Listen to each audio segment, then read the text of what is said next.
Bayangkan mati ratusan kali selama 12 tahun. Kita bakal masuk ke kisah gila cowok yang terjebak di dunia monster iblis dalam mimpinya. Setiap kali tewas, dia balik ke kamarnya. Siklus gila ini bikin dia terbangun di dunia mimpi buruknya, kerajaan iblis. Tapi kali ini, semuanya nyata, dan hanya ada satu cara bertahan hidup.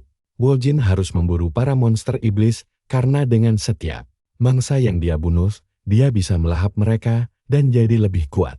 Dengan kata lain, dia bisa berevolusi tanpa batas.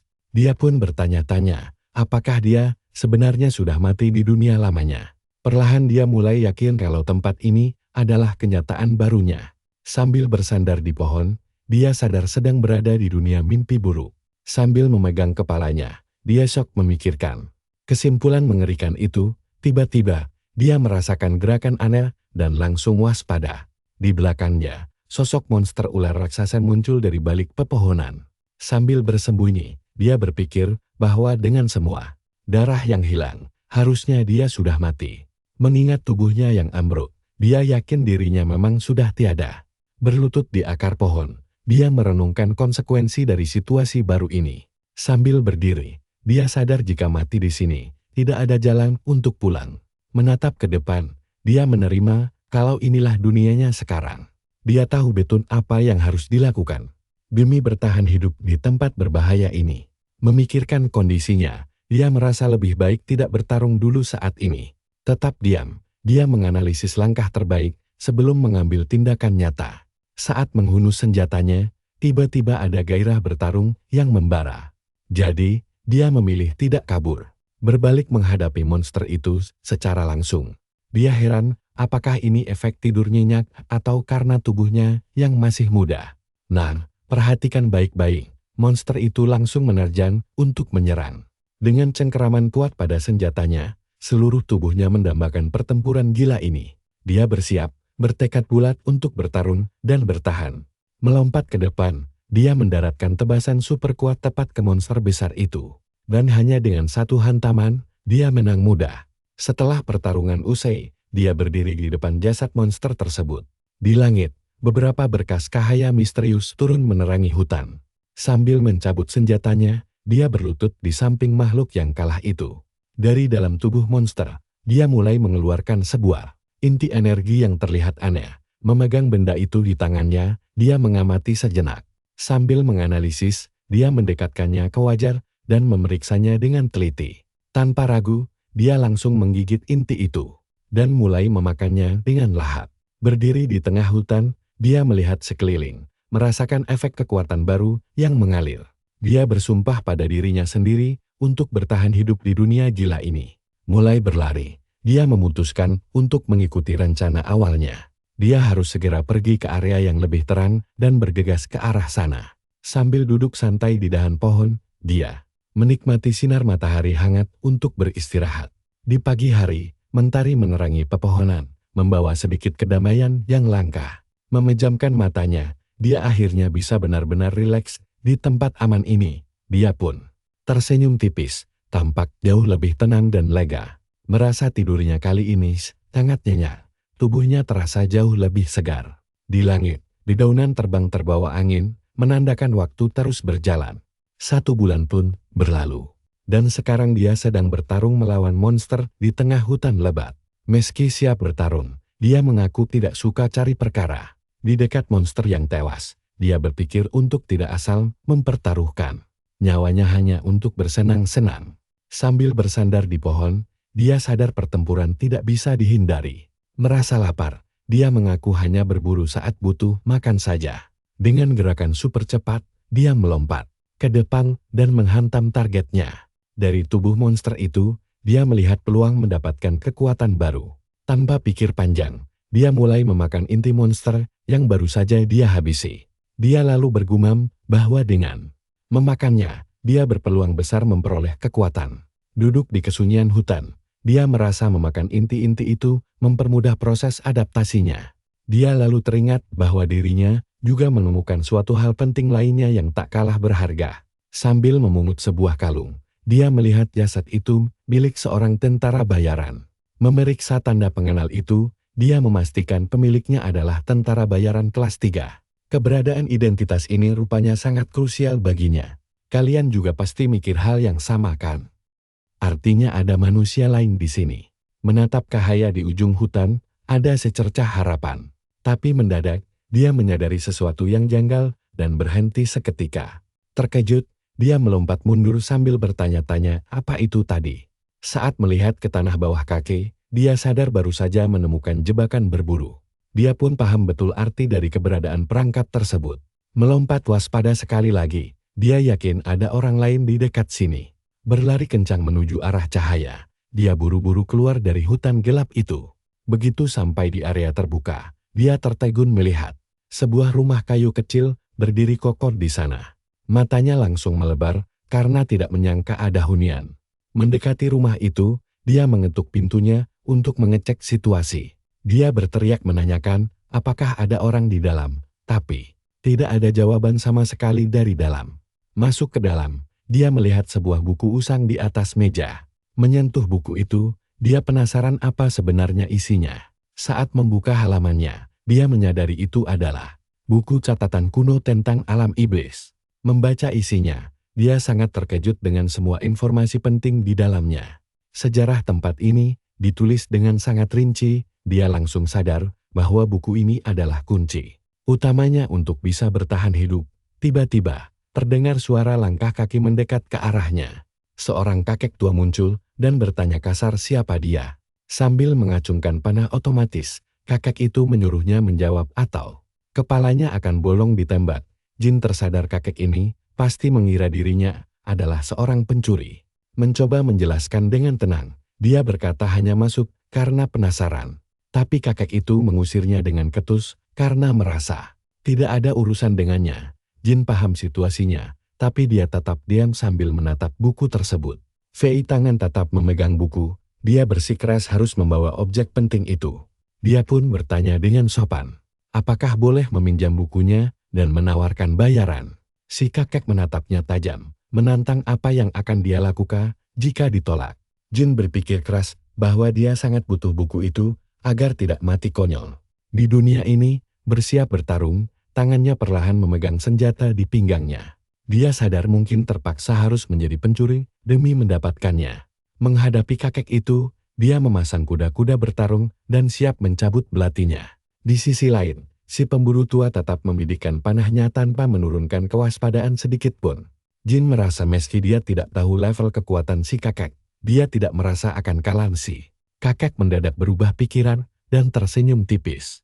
Menurunkan senjatanya, dia memperkenalkan diri kepada pemuda itu dengan nama Haithor. Terkejut, sang pemuda merasa bersalah karena sempat menurunkan kewaspadaannya tadi. Dia lalu mengenalkan namanya sebagai Kim Wo Jin. Haithor merasa nama itu terlalu aneh dan meminta untuk memanggilnya Jin saja. Jin maklum karena namanya memang agak sulit dijal bagi orang asing. Haithor menyebut buku itu sangat berharga, tapi mengizinkannya tinggal untuk membacanya. Sebagai gantinya, Haithor meminta bantuan mengurus pekerjaan rumah. Dan Jin dengan senang hati berterima kasih. Di malam hari, rumah kayu kecil itu benar-benar diselimuti kabut tebal. Dengan panci mendidih di atas perapian, dia akhirnya menetap di tempat pemburu tua itu. Duduk di meja makan, Haithor menyuguhkannya sepiring makanan hangat dan menyuruhnya makan lahap. Menerima hidangan itu, dia sangat terharu bisa mencicipi sup hangat setelah sekian lama. Saat mencobanya, rasanya luar biasa lezat sampai membuatnya berkaca-kaca. Keesokan harinya, dia bertanya apakah Haithor akan pergi keluar, dan sang kakek mengangguk mengiyakan. Haithor berkata dia ingin membalas dendam pada monster yang telah membunuh rekan-rekannya. Jin berpikir monster itu pasti sangat mengerikan mengingat Haithor sendiri adalah petarung tangguh. Melangkah keluar, Haithor pun pergi berburu dan meninggalkan sang pemuda sendirian. Memanfaatkan waktu senggang ini, Jin kembali tekun membaca kitab catatan alam iblis. Sembari membalik lembarannya, dia menemukan fakta bahwa kisah di sana bermula dari Kekaisaran Utara. Raja wilayah tersebut dibutakan keserakahan hingga nekat mencari kekuatan terlarang. Dia menggunakan suatu pusaka kuno yang konon menyimpan rahasia kebenaran atas segala hal di dunia. Sejak hari nahas itu, bencana mahadasarat mulai melanda dunia mereka.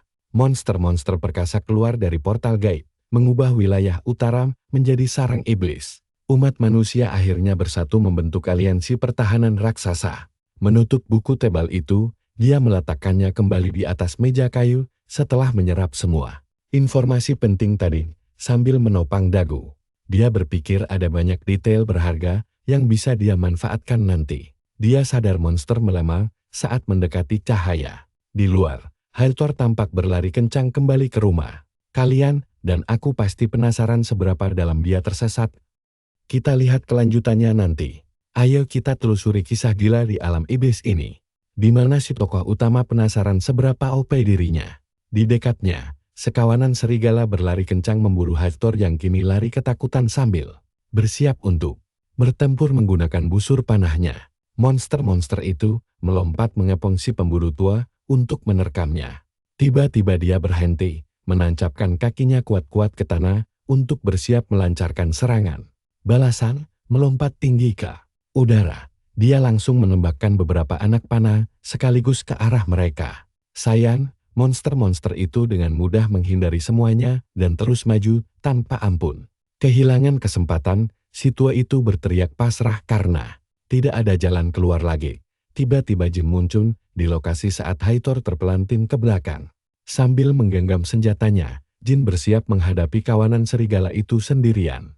Sambil panik ketakutan, Hathor berteriak menyuruh Jin cepat-cepat lari, karena tempat itu sangat berbahaya. Tapi Jin cuek saja dan langsung melesat melewati si kakek yang nyaris tewas itu. Melihat pemuda itu maju tanpa takut, Hathor melongo syok. Melihat aksi nekatnya yang tidak terduga. Dengan tatapan super serius, Jin terus berlari kencang menerjang kawanan serigala.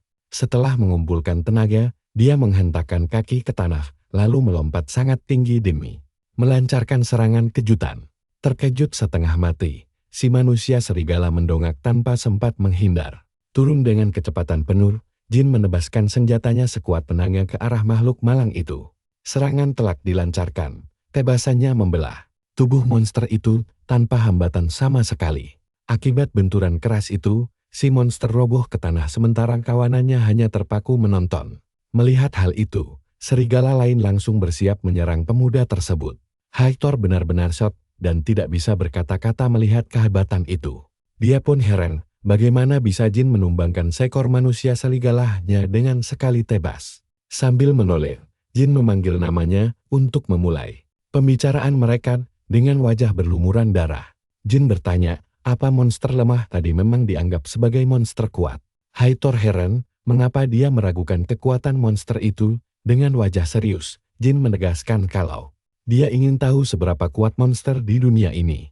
Mendengar konfirmasi Hathor, Jin paham situasi gawat yang sedang mereka hadapi. Sambil menatap kawanan serigala, dia berkata akan mengobrol lagi setelah menyelesaikan pertarungan ini. Seketika sisa kawanan monster itu langsung menerjang tanpa ampun.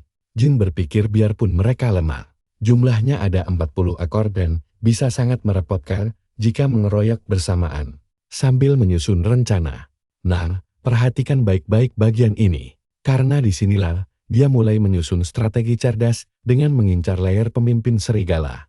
Raksasa itu, untuk menakuti kawanan lainnya, matanya fokus memindai target utama di baris depan, yang ukurannya jauh lebih besar. Sambil bersiap menyerang, dia mengincar si bos sebagai target mati pertama. Merasa teracam, si pemimpin serigala menatapnya tajam, dengan mata merah menyala penuh amarah. Jin membalas tatapan itu dengan tenang tanpa rasa takut sedikit pun. Hal ini membuat si monster ragu lalu memalingkan wajahnya sejenak. Tiba-tiba sang pemimpin dikagetkan oleh sesuatu yang sangat mengerikan hingga membuatnya panik. Saat menoleh ketakutan, dia malah menabrak serigala kecil di sampingnya. Serigala kecil yang kaget itu langsung lari terbirit-birit, memicu kepanikan massal hingga seluruh kawanan ikutan bingung dan kocar-kacir. Melihat kawanan itu kabur, Jin hanya diam memperhatikan dari kejauhan. Hathor pun heran kenapa monster yang terkenal sangat buas dan pemberani itu bisa lari ketakutan. Begitu saja, sambil memegang dagunya, si kakek mencoba menganalisis keanehan itu. Di sisi lain, sang pemimpin serigala terus berlari kencang menembus hutan belantara. Malam pun tiba di pondok kayu tempat mereka beristirahat. Hathor menjelaskan kalau hadiah buruan Manusia serigala tadi bernilai 40 koin emas. Jin heran, apakah itu nominal yang besar, dan kakek mengiyakannya. Dia kaget saat tahu uang itu cukup untuk biaya hidup selama 7 tahun penuh. Sambil melihat jasad monster, dia merenungkan nilai fantastis hadiah tersebut. Sebuah senyum tipis terukir di wajahnya, karena dia baru saja mendapat ide cemerlang untuk menjadi kaya raya dengan berburu monster sejenis. Sekantung koin emas pun diserahkan sebagai upah penuh. Hathor juga memberikan beberapa barang berharga lainnya, seperti kulit, daging, dan sebuah peta petunjuk arah. Dia menyuruh Jin membawa semua itu ke desa pionir untuk menemui Jacop yang akan membeli kulit serigala itu dengan harga tinggi. Kakek merasa Jin berhak mendapatkan semua imbalan ini karena dialah pahlawan yang mengalahkan monster itu. Sambil mengulurkan tangannya, Hathor bersiap untuk mengucapkan selamat tinggal kepada sang pemuda. Dia sangat berterima kasih karena dendamnya sudah terbalaskan. Berharap mereka bisa berjumpa lagi nanti. Keduanya pun bersalaman erat, meresmikan kesepakatan dan persahabatan baru mereka yang tulus. Jin juga berterima kasih atas semua bimbingan dan bantuan yang diberikan kakek. Setelah berpamitan, Jin pun merapikan barang bawahannya dan melangkah keluar rumah di bawah tatapan hangat sang kakek yang melepas kepergiannya. Sambil membawa perbekalan, Jin menyusuri jalan setapak untuk memulai petualangan barunya seorang diri. Namun tanpa disadari, serigala yang tadi mengawasinya dari atas batu besar. Makhluk buas itu terus menatap tajam seperti sedang.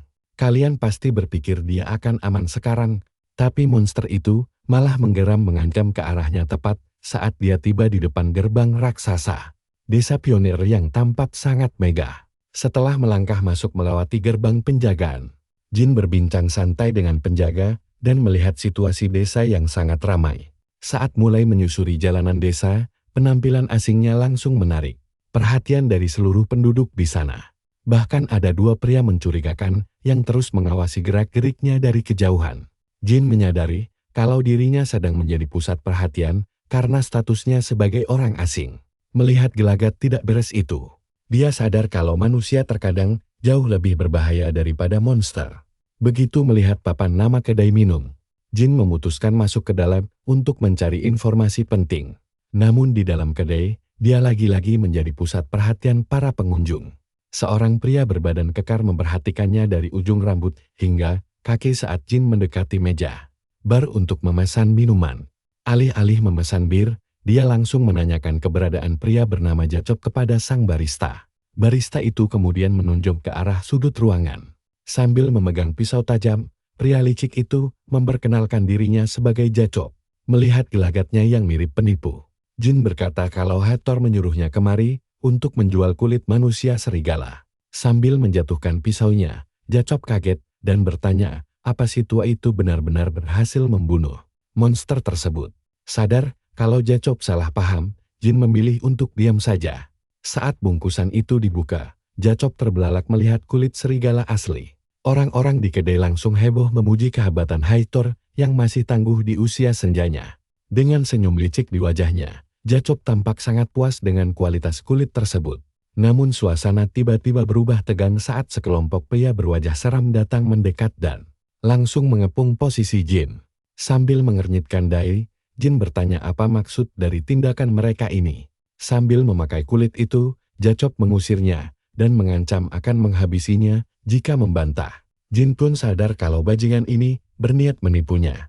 Jacop beralasan kalau ini adalah uang ganti rugi atas investasi yang pernah dia berikan pada Hathor dulu. Sambil menatap dingin, Jin mulai menimbang-nimbang apakah dia harus menghabisi nyawa penipu sialan ini sekarang juga. Sambil mengepalkan tangan, Jin menahan diri karena tidak mau mengotori tangannya hanya demi selembar kulit serigala. Dia menyiramkan sisa minuman ke wajah anak buah Jacop sambil memperingatkan betapa beruntungnya bajingan itu. Anak buah Jacop meradan lalu menyiram balik wajah Jin dengan bir. Tanpa berkata apa-apa, Jin menjaga wajahnya, lalu berbalik membelakangi mereka. Dia melempar tas dan petanya ke lantai lalu bersiap melangkah pergi. Jacop tertawa puas sambil menggenggam kantong koin hasil jarahannya. Tapi senyumnya langsung lenyap saat Jin tiba-tiba berbalik dan menggeser lemari besar untuk memblokir pintu keluar, membuat semua pengunjung kedai terkejut setengah mati. Jin menatap Jacop yang kebingungan setengah mati melihat aksinya. Dengan nada dingin, Jin berkata kalau ingin membunuh seseorang, harusnya langsung mengincar leher. Jacop yang tersinggung langsung berteriak kalau bocah ini tidak menghargai nyawanya. Seketika, seluruh anak buah Jacob langsung merangsak maju untuk mengeroyok Jin bersamaan. Sambil berteriak histeris, salah satu bajingan mengayunkan senjatanya sekuat tenaga ke arah Jin, yang sudah bersiap dalam posisi bertarung. Musuh mencoba menebas, namun Jin dengan gerakan sangat lincah berhasil menangkis serangan tersebut. Dengan mudah, si penyerang pun panik menyadari kekuatan luar biasa dari pemuda misterius yang ada di hadapannya ini. Jin menatap tajam lawannya, berniat untuk menyelesaikan kekacauan ini dengan cepat. Dengan gerakan kilat, dia langsung menumbangkan satu musuh tepat saat sisa gerombolan lainnya mencoba menyerang secara bersamaan dari berbagai arah. Seorang pria mencoba mengayunkan kapak raksasa, namun Jin berhasil menghindar hingga kapak itu menghancurkan lantai kayu. Jin kemudian menendang meja kayu tepat ke wajah musuh hingga hancur lebur berkeping-keping. Dan ya, kita semua tahu penjahat ini salah cari lawan. Pertarungan berdarah ini terus berlanjut membuat Jacop gemetar melihat monster yang sebenarnya. Kalian harus lihat ini, pertarungan sengit baru saja dimulai. Jacop terkejut setengah mati melihat kekuatan pemuda ini. Saat dikepung dua orang bersenjata belati, dia dengan tenang berputar dan menghantam salah satu musuhnya. Dengan kekuatan yang luar biasa, pukulannya telah mengenai dada pria itu hingga terjatuh. Lewat satu serangan terakhir yang sangat kuat, dia menumbangkan anak buah terakhir ke lantai dan berdiri gagah di antara musuh yang kalah. Meskipun wajahnya terluka, tatapan matanya tetap tajam menantang sisa kelompok itu tanpa rasa takut. Jacop yang panik langsung berteriak menyuruh semua anak buahnya kabur. Lalu mereka berdua mulai lari terbirit-birit demi menyelamatkan diri. Karena terlalu panik dan terburu-buru untuk lolos dari sana, mereka bahkan nekat menerobos jendela kaca hingga hancur berkeping-keping untuk keluar dari bangunan itu. Setelah mendarat di tanah luar, Jacop gemetar ketakutan sambil memikirkan monster apa yang baru saja dia lawan. Tiba-tiba seekor serigala merah muncul di hadapannya, membuat pria itu benar-benar kebingungan. Jin langsung maju untuk melindunginya. Sementara anak buah Jacop ketakutan setengah mati di belakangnya.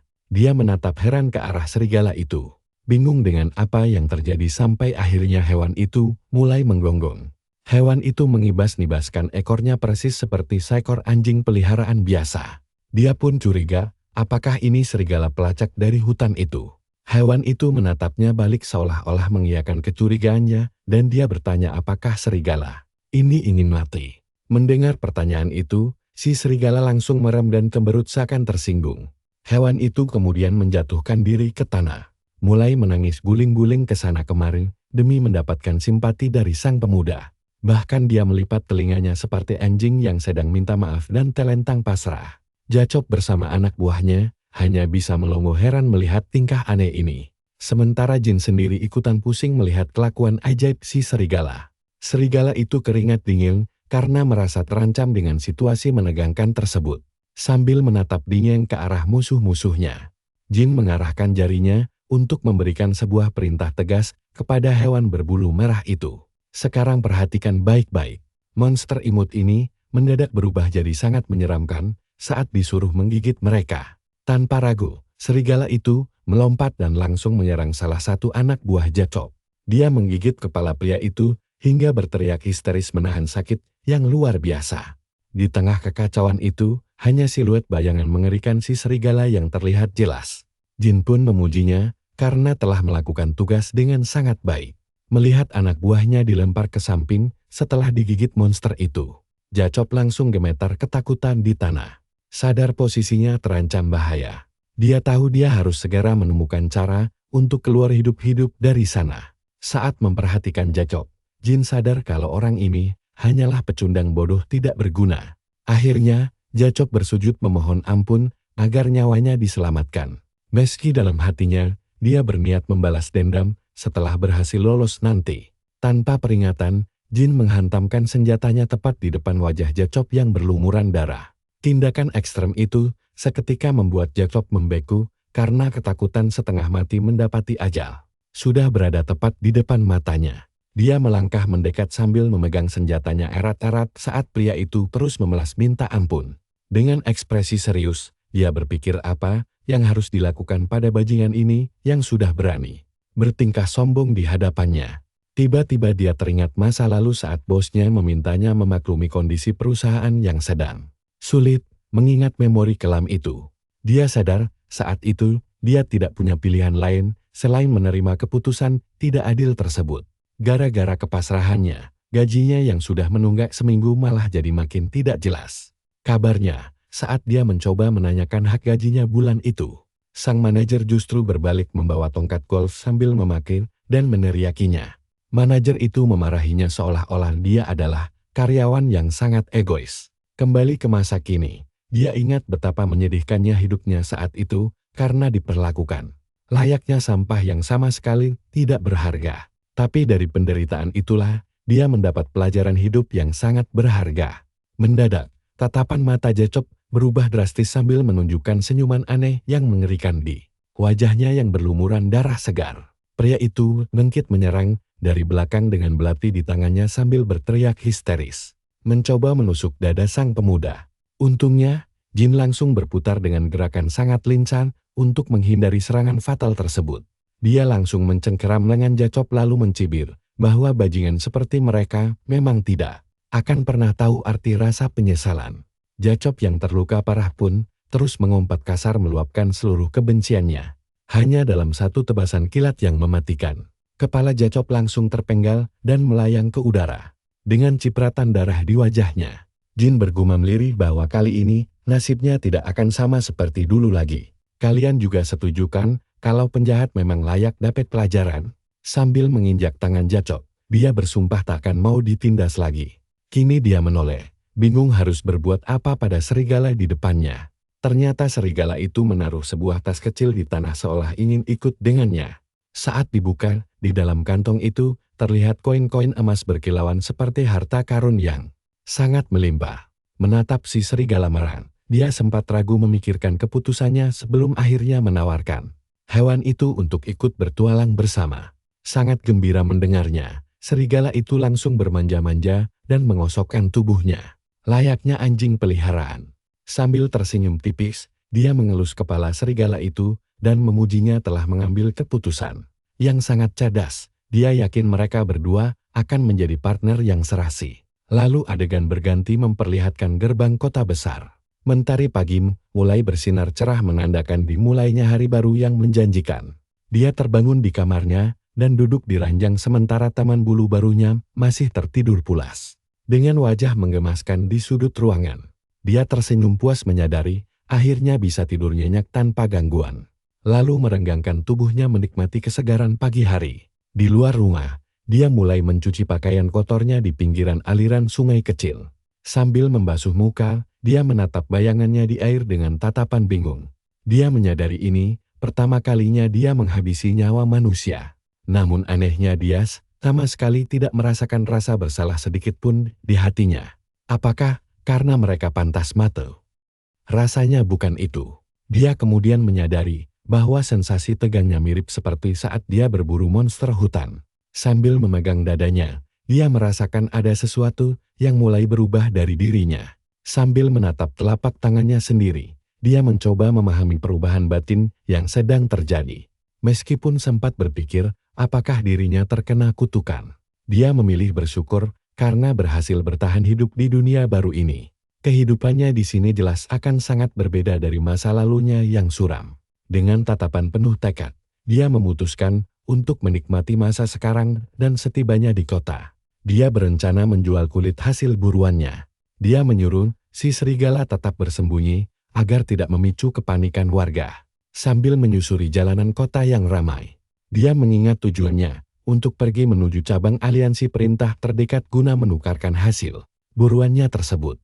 Dari kejauhan, matanya tertuju pada gedung megah berwarna putih dengan menara yang menjulang tinggi ke langit. Begitu sampai di meja resepsionis, dia langsung melemparkan kulit monster itu ke atas meja di depan petugas. Petugas itu awalnya bingung dan mengira anak muda ini hanya sedang bercanda membawa kulit serigala biasa. Namun begitu dia mengamati bulu tersebut dari dekat, ekspresi wajahnya seketika berubah drastis karena sangat terkejut.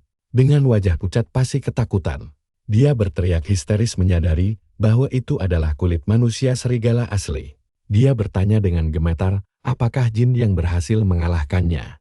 Dan jin dengan santai mengiyakan pertanyaan petugas tersebut. Sambil menunggu uang hadiahnya cair di dalam ruangan khusus, seorang petugas lain datang menjelaskan bahwa mereka harus menguji keaslian kulit itu terlebih dahulu sebelum akhirnya menyerahkan sekantong koin emas berharga kepadanya. Melihat isi kantong itu, jin tersenyum lebar menyadari jumlah uang ini lebih dari cukup untuk biaya hidupnya. Kepingan koin emas berkilauan itu memberinya kepuasan tersendiri dan dia bergumam bahwa uang memang segalanya. Tiba-tiba dia menoleh setelah mendengar seseorang memanggil namanya dari belakang. Petugas itu menanyakan apakah dia tertarik untuk mengambil misi perburuan baru. Membuat jin penasaran tentang monster seperti apa yang harus dia hadapi. Petugas menjelaskan ada monster pembuat onar yang membuat para pekerja tambang ketakutan setengah mati hingga tidak berani masuk kerja. Kekuatan monster misterius ini bahkan dikabarkan jauh melampaui kemampuan manusia serigala biasa. Petugas itu menjanjikan imbalan yang sangat besar jika dia berhasil menyingkirkan ancaman tersebut. Jin bertanya dengan serius jenis monster apa yang sedang mereka bicarakan dan petugas menjawab dengan gemetar bahwa namanya adalah Matskul. Jin langsung teringat pernah membaca tentang monster Matskul di dalam buku catatan sejarah kuno. Dia bahkan pernah berhadapan langsung dengan makhluk buas berkepala sangat keras yang sangat sulit ditembus atau dihancurkan ini. Monster agresif itu jauh lebih kuat dari kelihatannya. Bahkan dulu Jin harus mati sebanyak 28 kali sebelum akhirnya berhasil menang. Sang petugas pun bertanya dengan ragu apakah dia benar-benar sanggup mengalahkannya. Dia terdiam sejenak lalu tersenyum penuh percaya diri sambil berkata tentu saja dia sanggup. Nah, kalian dan aku bakal melihat perburuan epik selanjutnya begitu dia tiba di area tambang. Halo teman-teman. Mari kita ikuti petualangan kocak cowok kita di area tambang sapi ini. Semua orang kabur karena monster. Tempatnya suram banget, bikin dia pengen langsung cabut secepat mungkin. Tiba-tiba, dia berhenti karena dipanggil dari belakang. Rombongan bapak-bapak minta dia nunggu karena mereka sampai duluan. Dengan muka datar dia nanya, sejak kapan mau berburu monster pakai antre segala? Pria itu pun mencoba menjelaskan dengan muka canggung. Lalu mengajaknya bergabung untuk berburu bareng. Jin mikir, kalau dia nunggu, bakal buang-buang waktu berharga. Tapi untungnya dia tidak perlu repot bertarung sendirian nanti. Bagi hasil jarahan adalah jalan damai terbaik demi menghindari keributan. Tapi dia teringat Jacop dan sadar tidak boleh percaya siapapun di sini. Sambil berbalik, Jin bertanya kenapa mereka nebit banget mengajaknya gabung. Pria itu tertawa. Katanya dia lebih mengutamakan keselamatan dibanding hasil buruan. Dia merasa Jin bakal sangat membantu karena kelihatan kuat banget.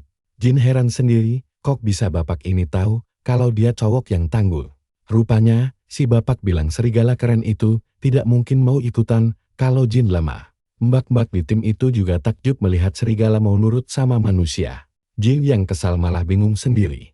Kapan serigala peliharaannya itu muncul? Padahal kan sudah disuruh sembunyi. Ternyata, rombongan tadi memancingnya keluar pakai potongan daging lezat. Sambil menggigit daging, si serigala langsung keringat dingin karena ketakutan setengah mati. Demi kabur dari bahaya, si serigala langsung melempar daging itu ke tanah begitu saja. Melihat makanan yang terbuang, Jin dan si bapak hanya bisa saling tatap-tatapan heran. Dengan wajah kesal, Jin ngedumel dalam hati memprotes kelakuan konyol serigalanya. Tapi tunggu. Daging di tanah itu tiba-tiba bercahaya dan kelihatan sangat menggoda selera. Jin langsung mandi keringat dingin dan tak bisa berkata-kata. Tubuhnya kaku karena kelaparan yang luar biasa. Dia heran kenapa fisiknya bereaksi aneh ini. Dengan mata melotot, dia ingat serigalanya sudah menjilati daging itu. Sambil memegang makanan tersebut, dia mulai mempertaruhkan harga dirinya. Mbak-mbak di tim itu dengan ramah menawarkan makanan karena Jin kelihatan kelaparan. Jin langsung menoleh dengan tatapan mata yang sangat lapar, sekaligus aneh.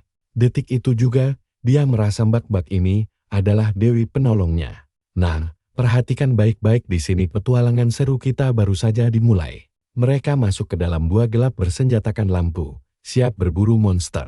Sambil jalan, si Jin asik ngemil daging lezat itu. Katanya rasanya enak banget, jauh lebih mantap dibanding daging monster. Mbak-mbak itu tersenyum dan bilang kalau mereka belum kenalan. Si bapak mengenalkan diri sebagai Jonathan, sedangkan si mbak bernama Claire. Karakter utama kita memperkenalkan diri sebagai Jin, dan Jonathan menyambutnya dengan ramah. Sambil tersenyum tipis, Jonathan diam-diam mengamati Jin dengan teliti. Begitu sampai di sebuah lubang besar, Jonathan bilang di sanalah monsternya berada. Jonathan langsung membagikan tugas ke timnya untuk menyiapkan jaring baja dan tombak. Dia lalu memanggil Claire yang langsung bersiap memulai aksinya. Melihat hal itu, Jin dibuat terkejut karena melihat bulu-bulu indah mulai melayang. Sambil melayang di udara, Claire merapal sihir bantuan lewat buku panduannya. Jin langsung tersadar kalau ini adalah jenis sihir legendaris yang pernah dia baca di dalam catatan kuno. Dengan mata terpejam, Claire memohon berkat bagi mereka semua. Seketikan, tubuh seluruh anggota tim terasa sangat ringan dan bertenaga. Jonathan memuji sihir Claire yang selalu luar biasa untuk persiapan tempur. Dia mengingatkan bahwa mereka punya waktu 5 menit untuk bertarung dalam skenario terburuk. Jonathan menyuruh semua orang bersiap, lalu berlari menuju lubang tamban untuk memancing si monster keluar. Sambil tersenyum, Jin menyadari betapa hebatnya kekuatan sihir itu. Dia jadi penasaran apakah dirinya bisa mempelajari sihir serupa. Tiba-tiba seseorang berteriak memperingatkan bahwa monster buruan mereka sudah mendekat. Jika ada satu orang saja yang melakukan kesalahan, nyawa mereka semua bisa melayang. Jin berpikir rencana menjebak monster ini lumayan cerdik, tapi dia ragu apakah taktik sederhana itu bakal mempan. Jonathan berlari kencang menjadi umpan hidup demi memancing makhluk mengerikan itu. Begitu monsternya muncul, Jonathan berteriak panik menyuruh tim perangkap bersiap. Si monster mengejarnya dengan liar, siap menyerang pakai tanduk tajamnya. Para pemburu berteriak heboh, karena si monster tengkorak gila akhirnya keluar bertarung. Sesuai rencana, monster itu langsung terjebak di dalam jaring besi raksasa. Mereka saling berteriak menyuruh menarik jaringnya kuat-kuat. Saat jaringnya mengunci rapat, monster itu meronta-ronta mencoba melepaskan diri. Jonathan langsung memerintahkan tim tombak untuk maju menyerang. Dengan semangat membara, rombongan pemegang tombak langsung berlari mendekat. Mereka mencoba menusuk monster itu, tapi malah terpental jauh akibat kekuatannya yang luar biasa. Meski terikat jaring, monster itu murka dan berusaha keras merusak perangkap baja tersebut. Guncangan hebat membuat para pemburu kehilangan keseimbangan dan nyaris terjatuh. Amukan brutal makhluk itu mulai menyeret mereka semua. Jin sadar situasi ini sangat gawat dan dia harus segera bertindak. Melihat pertarungan kacau itu, Jin tahu kalau tim tersebut kalah telak dari si monster. Anggota tim terpental ke segala arah, tak sanggup lagi menahan tali jaring besi tersebut. Dengan kekuatan penuh, monster itu mulai merobek jaring besi menggunakan tanduk raksasanya. Tatapan matanya memancarkan kemarahan murni saat bersiap menyerang habis-habisan. Di tengah kepanikan, Claire terkejut melihat si Jin malah maju. Kalian pasti mikir dia bakal kabur. Nyatanya tidak. Jin malah maju sendirian menantang si monster ngamuk. Claire langsung ngasih sihir bantuan, dan cowok, kita berdiri santai tanpa rasa takut sedikit pun. Mengumpulkan seluruh tenaganya, Jin menghentakkan kaki ke tanah, lalu melompat tinggi. Dia langsung mencengkeram tanduk monster itu, dan memanjat tubuhnya. Berhadapan langsung dengan target buruannya, siap meluncurkan serangan mematikan.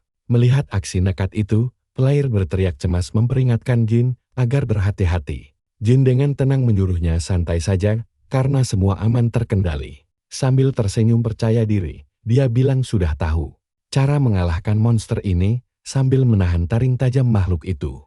Dia menepis serangannya dengan mudah.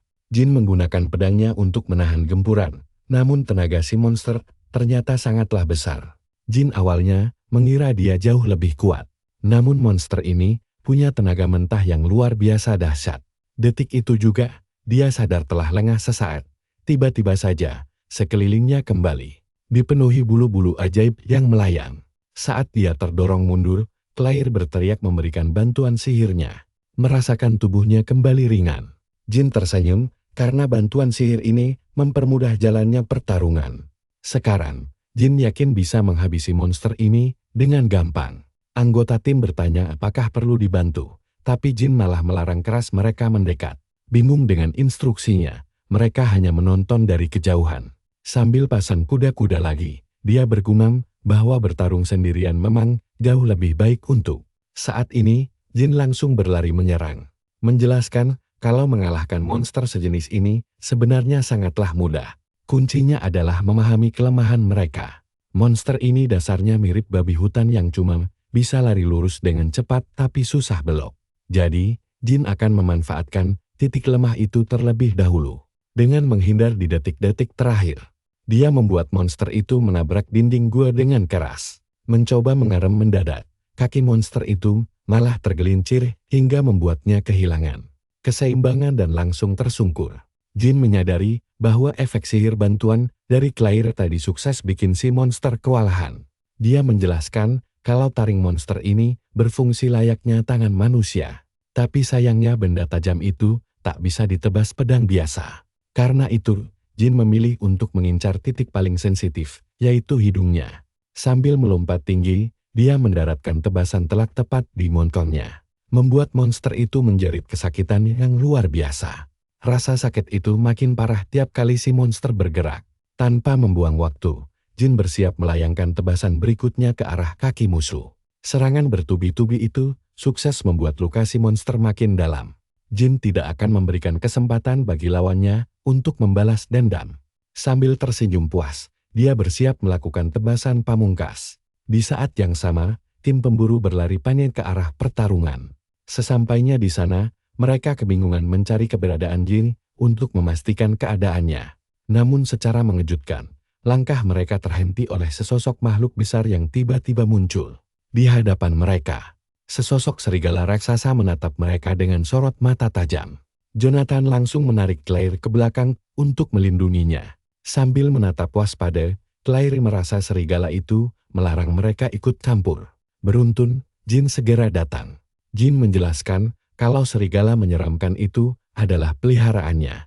Mereka langsung lega dan bertanya soal monster tadi. Lalu Jin menjawab kalau dia sudah mengamankan inti energinya secara mandiri. Gimana menurut kalian? Jin keren banget. Tapi tiba-tiba, serigalanya mulai mengendus udara, seolah mencium bahaya baru yang mendekat. Kira-kira ada apa lagi ya selanjutnya? Nah, kalian dan saya akan melihat momen mendebarkan ini. Serigala itu memperingatkan si prajurit, dan tiba-tiba, monster raksasa lain muncul dari lorong gelap dengan tatapan murka. Monster itu menatap tajam kelompok yang mengganggu wilayahnya.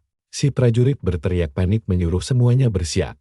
Tapi si wanita menahannya karena menyadari sesuatu yang sangat aneh. Sambil menunjuk ke belakang monster, dia bertanya apakah itu anaknya. Di sana, dua anak babi kecil bersembunyi, ketakutan melihat situasi yang menegangkan ini. Demi melindungi anaknya, sang induk akhirnya menggeram keras. Jin dan temannya hanya menonton dari kejauhan saat monster itu berbalik pergi membawa anak-anaknya. Si wanita bertanya, apakah mereka dibiarkan pergi begitu saja? Si prajurit menjawab induk itu hanya ingin membesarkan anaknya dengan tenang. Jin pun merasa lega mereka pergi damai. Malam pun tiba di kota perintis kelima. Di dalam kedai, mereka berkumpul untuk merayakan kesuksesan misi. Sang ketua berteriak gembira karena mereka berhasil tanpa ada korban. Sekarang saatnya membagikan hadiah hasil jerih payah mereka. Mendengar pengumuman seru itu, seluruh anggota kelompok langsung bersorak gembira dengan penuh semangat dan tawa. Melihat kantong uang yang tebal, si wanita heran kenapa jumlahnya lebih dari 70 koin. Sambil tertawa, si ketua berbohong bahwa itu berkat kemampuannya menawar. Dia mengaku menangkap 2 monster sekaligus, sehingga hadiahnya naik jadi 110 koin. Jin langsung bingung bagaimana bisa dapat uang tanpa melawan induknya. Dengan santai, si ketua mengaku berbohong demi kebaikan. Anggota lain malah memujinya dan berkata kebohongan akan jadi kebenaran jika tidak ketahuan. Jin hanya bisa geleng-geleng kepala. Sekarang perhatikan baik-baik bagian ini, kawan. Si ketua tiba-tiba menepuk bahu Jin dan menawarkan setengah dari seluruh hadiah itu kepadanya. Penawaran yang sangat mengejutkan. Dia bertanya, apakah itu benar-benar setengahnya? Ketua menjelaskan bahwa tanpa Jin, mereka semua pasti sudah mati. Semua orang pun setuju dengan keputusan ini dengan senang hati. Rekan lainnya memberikan jempol tanda setuju. Jin berpikir sejenak, lalu memuji bantuan pelindung dan jebakan mereka. Ternyata, tidak semua orang di dunia luar ini jahat. Sebagai gantinya, Jin mentraktir minuman untuk malam ini. Kelompok itu langsung bersorak gembira sambil menenggak bir. Namun tiba-tiba, Jin melihat Claire berjalan keluar dari kedai. Karena bingung, dia menyusulnya dan bertanya mau kemana malam-malam begini. Claire hanya menjawab bahwa dia ingin berlatih sihir di luar sendirian. Di bawah bulan purnama yang sunyi, Claire duduk memejamkan mata untuk berkonsentrasi memanggil sihirnya. Menonton dari jauh, Jin bergumam bahwa gadis itu pasti sangat lelah. Karena penasaran, Jin terus mengamati latihan sihirnya dan berpikir untuk mempelajarinya juga. Claire yang mengetahuinya langsung terkejut dan menawarkan diri untuk mengajarinya. Jin merasa ini terlalu mudah, tapi Claire beralasan ingin memberinya hadiah istimewa karena telah menyelamatkan mereka. Baginya, Jin sangatlah berbeda dari tentara bayaran lainnya. Jonathan mengingatkan bahwa sihir tidak bisa dipelajari dalam semalam. Claire mengajak Jin untuk ikut bersama mereka, membuat Jin heran.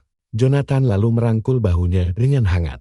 Dia berkata serigala sebaiknya berjalan sendiri. Namun, karena Jin tidak punya tujuan lain sekarang, dia bertanya kemana kelompok ini akan pergi selanjutnya. Ternyata tujuan mereka sama, yaitu kota perintis keempat. Mereka berdua tersenyum gembira menyambut kebetulan ini. Senang karena mendapat sekutu yang sangat bisa diandalkan.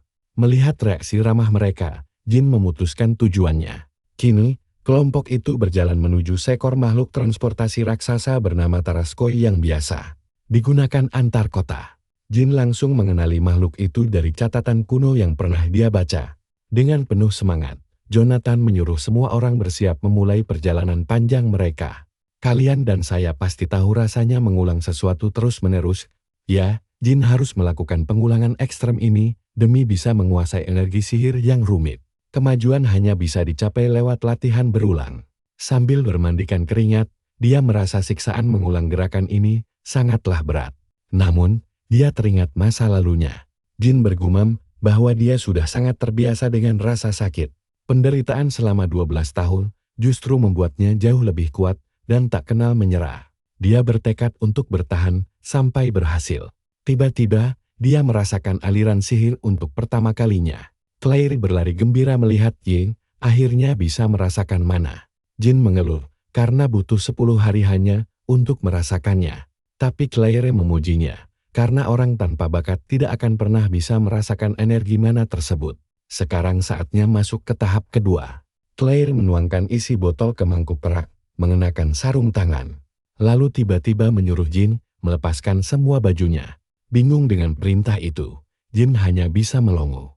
Di bawah sinar rembulan yang sunyi, Claire mencelupkan jemarinya ke mangkuk dan bersiap memulai ritualnya. Jin bertanya apa yang dia lakukan, dan Claire menjelaskan seluruh prosedurnya. Setelah selesai menggambar pola sihir, dia bersiap menyuntikkan mana. Jin pun mengangguk mantap. Claire menyentuh punggungnya dan mulai mengalirkan energi mana. Seketika, Jin merasakan aliran kekuatan yang luar biasa dahsyat menyebar ke seluruh bagian tubuhnya sendiri. Sensasi ini jauh lebih kuat dari sebelumnya. Jin bergumam merasakan aliran misterius jauh di dalam dirinya. Dia pun mengonfirmasi bahwa mananya sudah terasa.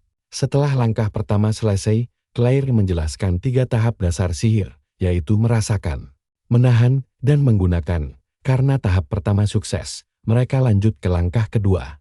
Dia akan mengendalikan mana dan mengarahkannya langsung ke jantung Jin. Untuk menyimpan energi berbahaya ini, Jin harus berkonsentrasi penuh demi melewati proses sulit tersebut.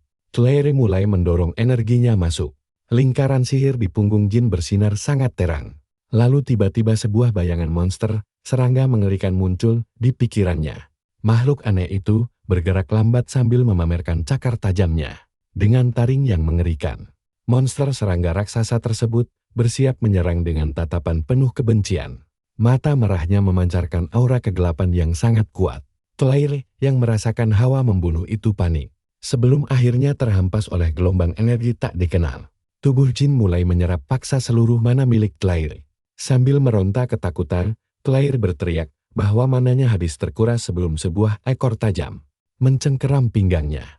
Beruntung, serigala peliharaan Jin menyelamatkannya di detik-detik terakhir. Diselamatkan oleh binatang itu, Claire heran apakah ini benar-benar seekor serigala marah biasa? Sang serigala pasang badan untuk melindunginya. Setelah Jin kembali normal, dia segera menghampiri Claire dengan cemas dan menanyakan keadaannya. Setelah insiden mengerikan tadi, Claire menjelaskan bahwa dia baru saja melihat dunia mental yang sangat berbahaya milik Jin. Setiap orang memilikinya, namun dia bingung kenapa milik Jin begitu mengerikan. Dia menatap Jin dengan serius dan meminta jawaban jujur dari pemuda itu tentang apa yang sebenarnya tersembunyi di dalam kekuatan spiritual miliknya. Claire langsung bertanya, apakah dia pernah memakan inti mana? Jin yang tidak paham balik bertanya, dan begitu tahu itu kristal monster, dia mengiyakannya. Sontak dia kaget saat Jin mengaku memakannya selama 10 tahun, bahkan puluhan ribu biji. Nah kawan, kira-kira bagaimana nasib Jin setelah rahasia ini terbongkar? Tapi ada masalah besar nih, kawan-kawan. Mari kita lihat bagaimana jadinya kalau manusia nekat makan inti mana. Cewek ini dengan muka ketakutan bilang mereka bakal mati atau berubah jadi monster mengerikan. Mendengar hal itu, dia cuma menatap Bulen dengan wajah super serius. Lalu penjelasannya pun dimulai tentang karma, alias hukum tabur tuai. Konon katanya, energi gelap semacam ini hanya bisa ditemukan di alam iblis saja. Dari situlah inti monster terbentuk akibat tumpukan karma buruk di tubuh mereka. Kembali ke masa sekarang, kelompok kita melanjutkan perjalanan santai di atas punggung Tarascoy. Raksasa, sambil melamun, dia bilang kalau pendeta hitam itu benar-benar bikin dia kesal setengah mati. Dia ingat waktu gerbang dimensi terbuka, beberapa manusia malah bersekutu dengan monster. Mereka makan inti itu, bahkan tega menumbalkan sesama. Mengingat obrolan lama, Jin mengaku pernah melahap puluhan ribu inti tersebut. Menghubungkan semua petunjuk, dia curiga jangan-jangan Jin itu pendeta hitam. Tapi dia sadar itu tidak mungkin, karena Jin mau membuka pikirannya. Tapi tetap saja, aneh banget dia tidak tahu kalau benda itu sangat mematikan. Ternyata Jin cuma meniru monster-monster lain yang doyan mengunyah inti berkekuatan dahsyat tersebut selama ini.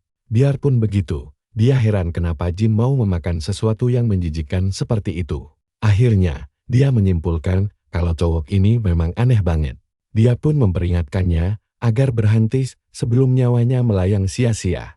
Sambil merenung, Jin merasa info cewek itu salah karena nyatanya dia masih hidup sehat walafiat.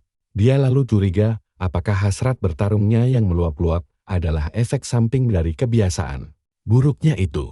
Dia menebak ini semua gara-gara inti monster. Jin bilang dia akan mencoba menguranginya. Tapi si cewek langsung berteriak menyuruhnya berhenti total. Jika diteruskan, taruhannya bukan cuma nyawa Jin sendiri. Khawatir, Jin bertanya, apakah efeknya separah itu sampai dia tidak bisa memakai sihir lagi? Cewek itu menjelaskan kalau dalam kondisinya sekarang, memang sulit memanifestasikan mana. Tapi dia menenangkan Jin bahwa dia, setidaknya, masih bisa mengandalkan teknik seni mana. Karena bingung, Jin langsung bertanya, apa sebenarnya seni mana itu?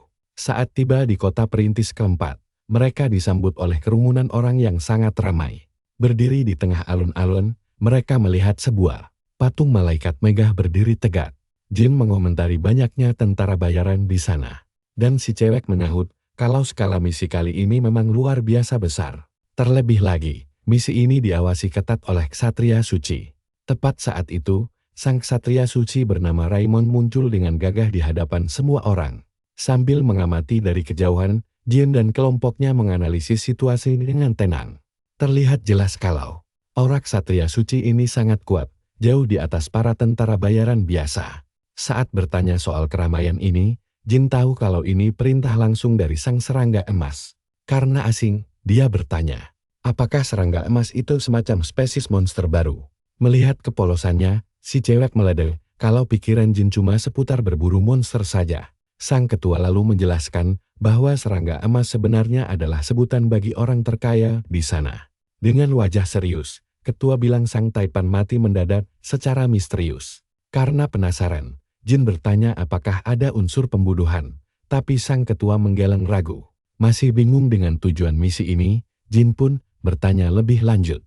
Ternyata sang Taipan punya 2 putra pewaris. Nah, perhatikan baik-baik, mereka butuh pengawalan ketat untuk memindahkan seluruh harta warisan raksasa itu. Jadi tugas kita adalah mengawal harta karun melimpah tersebut. Sekarang Jin paham kenapa banyak sekali petarung berkumpul di sini. Tiba-tiba saja, nama kelompok mereka, Black Marlin, dipanggil maju ke depan kerumunan. Sang ketua girang setengah mati dan langsung bersorak merayakan kesempatan emas ini. Sambil menarik Jin ikut maju, ketua mengenalkannya sebagai pahlawan yang berhasil menjinakkan manusia serigalan di antara kerumunan. Seseorang mulai berbisik ragu dan bertanya-tanya, apakah pemuda cungkring ini benar-benar sang penghancur kepala yang legendaris. Jin bingung dengan julukan konyol itu, tapi ketua menyuruhnya percaya saja. Sementara itu, sang ksatria suci menatap mereka dengan tatapan tajam dan penuh selidik. Saat mengumumkan rincian upah, ksatria itu menegaskan bahwa mereka bakal berangkat tepat saat matahari terbit. Sang ketua kegirangan karena bayaran 100 koin emas itu sangat besar hanya untuk angkat barang. Dia menjelaskan kalau setengah bayaran adalah upah kerja, setengahnya lagi karena reputasi nama mereka. Dia menambahkan kalau julukan penghancur kepala itulah yang menjamin bayaran mahal ini. Mengingat pertarungan sebelumnya, ketua bercanda kalau julukan itu karena Jin suka menghancurkan kepala monster. Jin kesal setengah mati mendengarnya. Dia membatin kalau orang yang memberi julukan itu pasti kurang waras. Sambil memegang sekantong koin emas, Jin merasa ketenaran ternyata ada gunanya juga. Ini adalah batu loncatan yang bagus baginya untuk mempelajari seni mana. Suasana beralih ke malam hari di barak para tentara bayaran. Di dalam, perkelahian massal yang brutal sedang berlangsung seru antar sesama petarung. Di tengah kekacauan, terlihat satu orang melayangkan bogem mental ke wajah lawannya. Di tengah keributan arena tarung itu, Jin menjelaskan rencananya bahwa ksatria suci menguasai teknik seni mana. Dia sengaja ingin menarik perhatian sang ksatria agar bisa mencuri ilmu berharga tersebut secara diam-diam. Menurutnya, catatan sejarah membuktikan kalau ksatria suci sangat menyukai petarung tangguh.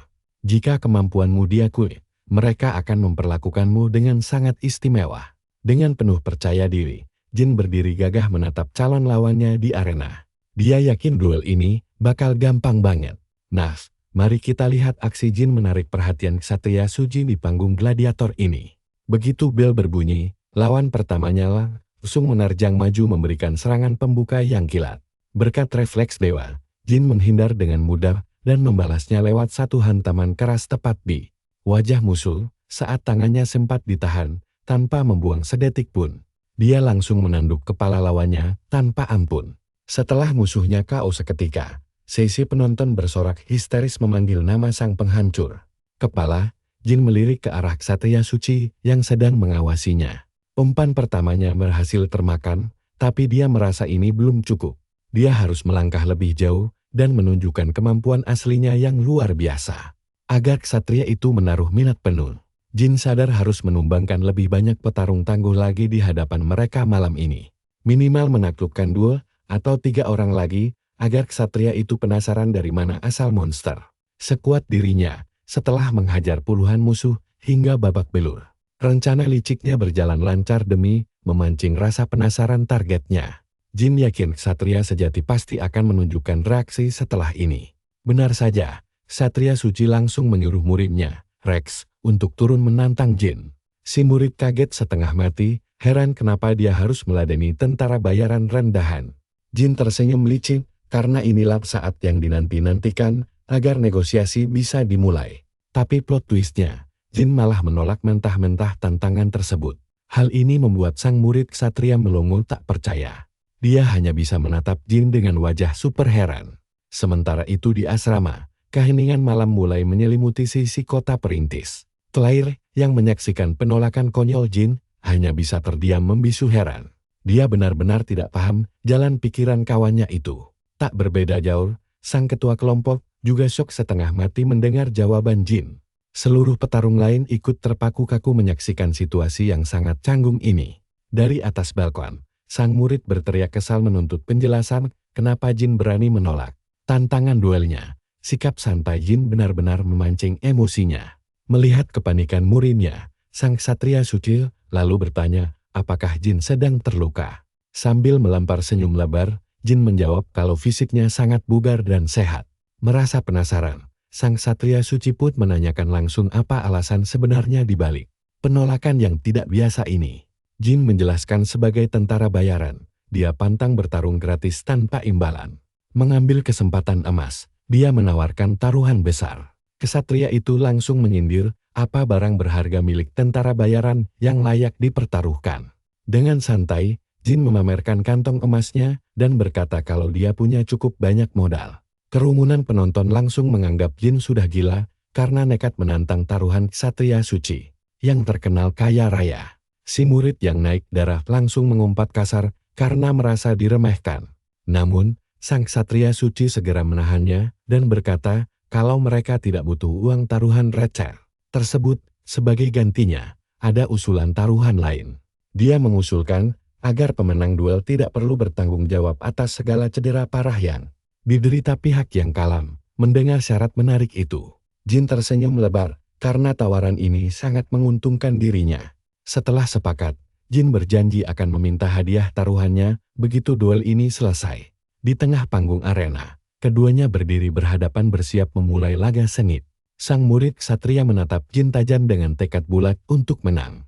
Membalas tatapan membara itu, Jin menarik napas dalam-dalam dan memusatkan seluruh konsentrasinya. Di barisan penonton, kepanikan melanda hingga banyak orang nekat mempertaruhkan rumah mereka demi kemenangan telak sang penghancur kepala ini. Cemas dengan situasi ekstrem ini, sang ketua menyuruh Jin memberi kode rahasia jika keadaan mulai mendesak. Sambil menyeringai penuh percaya diri, Jin menjawab kalau mustahil baginya untuk kalah dari bocah ingusan itu. Jin sempat mengejek apakah dia perlu mengalah, tapi si murid menolaknya mentah-mentah. Percayalah, kawan, duel epik ini dijamin bakal mengguncang seluruh arena. Mari kita saksikan pertarungan hidup mati ini sampai akhir. Kalian dan aku bakal melihat bagaimana seniman ksatria suci ini beraksi. Dia langsung pasang kuda-kuda, menerjang maju di arena, lalu bersiap melancarkan tebasan super cepat ke arah lawannya. Tapi lihat ini. Melihat kecepatannya, Jin sadar anak baru ini beda kelas. Dengan kekuatan luar biasa, serangan itu nyaris menyerempetnya. Sadar bahaya di depannya, Jin bergumam kalau pukulan itu bisa langsung membunuhnya seketika. Merasa tertarik, Jin malah bilang, jadi ini yang namanya seni mana. Detik itu juga, dia menahan serangan si murid ksatria hanya dengan satu tangan. Mencegah tebasan itu mengenai wajahnya yang tampan. Sambil menyeka wajahnya, si murid ksatria bertanya dengan kesal, apa namanya benar-benar Jin. Dia mengancam kalau Jin bakal menyesal karena meremehkan ksatria. Sementara itu, para penonton di arena mulai heboh. Mereka panik bakal kehilangan semua uang taruhan mereka. Claire yang khawatir cuma bisa menonton dalam diam. Sedangkan sang ksatria suci berdiri, melipat tangan sambil mengawasi jalannya pertarungan tanpa mengucapkan sepatah kata pun. Menghindari setiap tebasan, Jin berhasil bertahan dengan sangat baik dari gempuran beruntun si murid ksatria. Di tengah pertarungan yang sengit ini, sang ksatria suci mulai menyadari ada yang aneh dengan Jin. Dia ingat kalau sebelumnya Jin selalu menghabisi lawan cuma dengan sekali pukul. Tapi sekarang, ksatria suci itu heran kenapa gerakan Jin mendadak jadi sangat pasif di tengah arena seperti ini. Sambil berteriak murka, si murid mengerahkan seluruh sisa tenaganya untuk melancarkan serangan pemungkas ke arah Jin, tapi di luar dugaan semua orang. Jin dengan sangat santai berhasil menepis hantaman itu. Hanya dengan telapak tangannya saja. Terkejut setengah mati, sang pemimpin berteriak tidak percaya melihat serangan mana itu ditangkis. Begitu mudah, dia shock berat melihat kejadian yang mustahil di depannya. Sambil memegang lengannya yang cedera ringan, Jin tersenyum tipis dan berkata ini sudah cukup. Dia mengaku sudah selesai menilai kemampuan bertarung lawannya. Lalu bertanya, apakah sekarang giliran dia yang menguji ketahanan tubuh lawannya? Tanpa basa-basi, Jin melesat maju dan mendaratkan pukulan super keras tepat di perut si murid ksatria, menahan rasa sakit yang luar biasa. Bocah itu berteriak kencang hingga tubuhnya terpental ke udara. Melihat ekspresi kesakitan itu, Jin mengejek kalau itu baru satu pukulan ringan. Di saat itulah, si murid ksatria akhirnya sadar kalau sejak tadi Jin hanya sedang bermain-main dengannya. Sambil tersenyum, Jin memuji lawan karena masih bisa bertahan hidup. Dia bertanya apakah itu semua berkat seni mana. Penasaran, si murid bangkit berdiri untuk melanjutkan pertarungan. Sementara Jin bersiap dengan tangannya. Nah, perhatikan bagian ini baik-baik, karena sang Satria Suci tiba-tiba menyela pertarungan mereka. Dia memegang pundak muridnya, menyatakan pertarungan ini sudah berakhir, dan menyuruhnya untuk segera menyerah. Dia berjanji akan memberikan apa yang sudah disepakati sebelumnya, mengakhiri duel ini. Jin mengeluh kesal karena pertarungan dihentikan tepat saat dia baru saja akan mulai. Bersenang-senang. Meskipun mengecewakan, Jin tetap puas karena rencana utamanya berhasil berjalan lancar. Melihat kemenangan yang tidak terduga ini, para penonton langsung bersorak riang gembira sambil mengaku selalu mendukungnya sejak awal. Malam pun tiba di kediaman Golden Insect. Di dalam rumah mewah itu, salah satu anak tampan makan dengan sangat rakus. Kita lalu diperkenalkan pada anak pertama bernama Derek dan anak kedua bernama Cedric. Sambil mengeluh, salah satu dari mereka bilang butuh 10 hari untuk menembus tembok itu. Saudaranya membalas kalau mereka memang selalu begitu, hanya besar obong saja. Merasa cemas, anak pertama mulai bertanya-tanya. Apakah mereka akan baik-baik saja dan apa yang harus dilakukan? Mereka hanya bisa berdoa agar tubuh mereka sanggup bertahan. Di sisi lain, dijelaskan bahwa manifestasi mana adalah cara mengalirkan energi mana dalam tubuh. Tujuan utamanya adalah untuk memperkuat otot dan senjata, tetapi dengan penguasaan tingkat tinggi. Teknik ini bahkan sanggup membelah lautan dan gunung. Sang Satria lalu memperlihatkan jurus andalannya, kekuatan tebasan api suci yang luar biasa. Akibat dentuman keras dari serangan itu, kawanan burung yang ketakutan langsung terbang menjauh. Sementara dia berdiri tenang memperhatikan efek hancur dari serangannya. Melihatnya, si murid sangat kagum dan memuji kehebatan Tuan Raimon. Setelah memuji aura murni tersebut, Raimon menyuruh Rex untuk mencobanya. Dengan penuh semangat, murid itu berjanji akan memberikan segalanya. Memperhatikan adegan itu, Jin merasa tidak asing dengan tatapan tersebut. Dia penasaran apakah ini adalah wujud asli dari manifestasi mana, dan mulai memikirkan apa yang baru saja dia saksikan. Raimon menjelaskan kalau Jin mungkin bisa menebak apa saja bahkan tanpa jurus khusus. Dia lalu menerangkan cara menjaga aliran mana di atap, sebelum akhirnya meminta Jin mengendalikan mana miliknya sendiri. Jin menyadari teknik ini sangat mirip dengan yang diajarkan Claire padanya. Namun mendadak, jenis aliran mana yang sangat berbeda mulai mengalir di sekitar wajahnya dan membuat dia sangat heran. Kenapa ada begitu banyak mana yang mengalir deras di tubuhnya? Menyadari aliran lembut itu, dia tahu itu adalah mana milik Claire.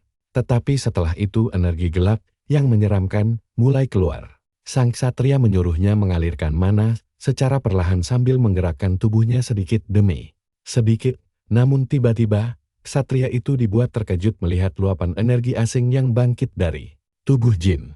Dengan pedang di tangannya, Jin kini sepenuhnya diselimuti oleh kekuatan baru tersebut. Sang Ksatria bingung bagaimana anak ini bisa meniru bela diri yang baru saja dilihatnya. Dengan mana mengerikan menyelimuti pedangnya. Kalian pasti penasaran juga kan, kekuatan apa yang sebenarnya tersembunyi di tubuhnya. Sambil tersenyum lebar, Jin bersiap menguji kemampuan barunya ini dengan melakukan beberapa tebasan liar menggunakan pedangnya. Menebas udara kosong berulang kali. Dia menyadari kalau teknik ini memakan energi jauh lebih banyak dari biasanya. Tapi, karena jurus baru ini terlihat sangat keren, dia ingin terus mencobanya lagi. Melanjutkan perjalanan mereka, kedua Tarascoil berjalan beriringan di jalanan. Claire memberi selamat atas keberhasilan Jin mempelajari seni mana. Lalu Jin berterima kasih seraya mencemaskan kondisi fisik wanita tersebut, karena sebagian mananya mengalir ke tubuh Jin. Dengan wajah tenang, Claire hanya menatapnya tanpa sepatah kata pun, lalu meyakinkan bahwa dia baik-baik saja dan itu hanyalah sebuah hadiah kecil untuk Jin. Berkat hadiah itu, Jin akhirnya mengerti cara kerja seni mana. Tiba-tiba, sang ksatria menyindir kalau dia tidak menyangka Jin sesenang itu. Si murid yang masih kesal langsung menyuruh Jin menjaga sopan santun. Melihat bocah itu masih dendam karena kalah bertarung, Jin tersenyum jahil dan sengaja memprovokasi egonya. Dia lalu menepak pantat kuda si murid dengan sekuat tenaga hingga membuat hewan itu terkejut. Kuda itu langsung panik dan berlari kencang membawa si murid. Dengan panik, Bocah itu berteriak minta tolong sambil berusaha mengendalikan kudanya. Jin, yang melihatnya langsung mencoba meraih tali kekang tersebut, supaya tidak menimbulkan kekacauan lebih lanjut. Di tempat lain, seseorang berteriak histeris dan membuang semua makanan ke tanah, karena murka. Mendengar keributan itu, Jin menduga ada sesuatu yang tidak beres. Namun Ksatria Suci menyuruhnya mengabaikan hal itu. Karena itu hanyalah kelakuan manja dari anak-anak mendiang Taipan kaya. Sejak ayah mereka meninggal, kedua bersaudara itu terus makan tanpa henti. Sang ksatria menyarankan lebih baik menjauh, agar tidak pusing sendiri. Merasa ada yang tidak beres, Jin mulai mendapatkan firasat buruk. Apalagi setiap kali persediaan makanan mereka menipis, sesuatu akan terjadi. Wajah salah satu anak Taipan mulai tampak tegang dan cemas secara berlebihan. Tanpa diduga, tubuhnya mulai bermutasi secara mengerikan. Menjadi pertanda buruk kalau monster mengerikan akan segera lahir. Firasat buruk Jin terbukti benar karena bahaya besar kini benar-benar datang di depan mata mereka. Sesosok monster raksasa tiba-tiba mengaum sangat keras, mendobrak keluar dari dalam salah satu kereta barang. Akibat serangan mendadak itu, Tarasque menjerit kesakitan dan mulai mengamuk membabi buta. Hewan raksasa itu mengacaukan sekeliling hingga melemparkan semua penumpang kereta yang ada di sana ke udara. Melihat kekacauan ini, sang ksatria sadar kalau semua ini adalah akibat ulah konyol anak-anak Taipan. Sambil meneriakkan nama muridnya, dia bersiap mencabut pedang untuk bertarung melawan monster tersebut. Sambil memberi perintah, Ksatria Suci menegaskan keselamatan para penumpang adalah prioritas utama. Mereka mengiyakan perintah tersebut. Si murid langsung berlari menerjang ke arah makhluk buas yang mengamuk itu. Sementara itu, kereta barang hancur lebur akibat ledakan transformasi makhluk mengerikan itu.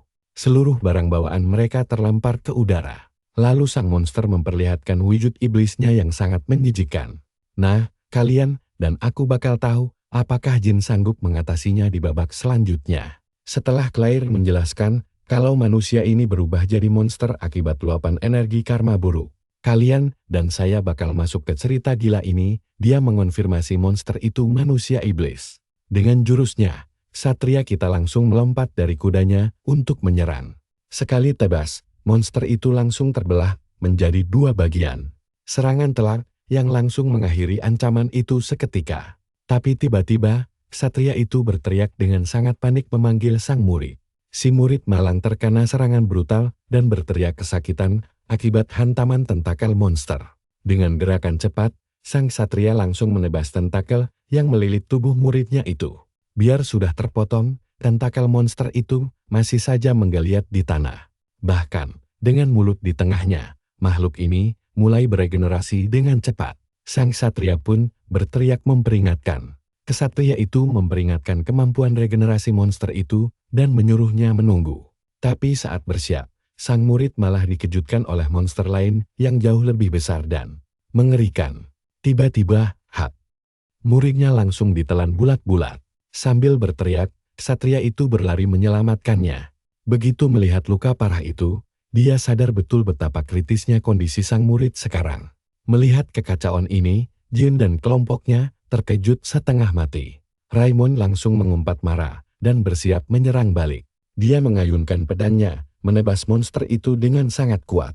Dia kembali merilis tebasan api sucinya untuk menghabisi monster tersebut. Makhluk itu melolong kesakitan saat menerima hantaman telak.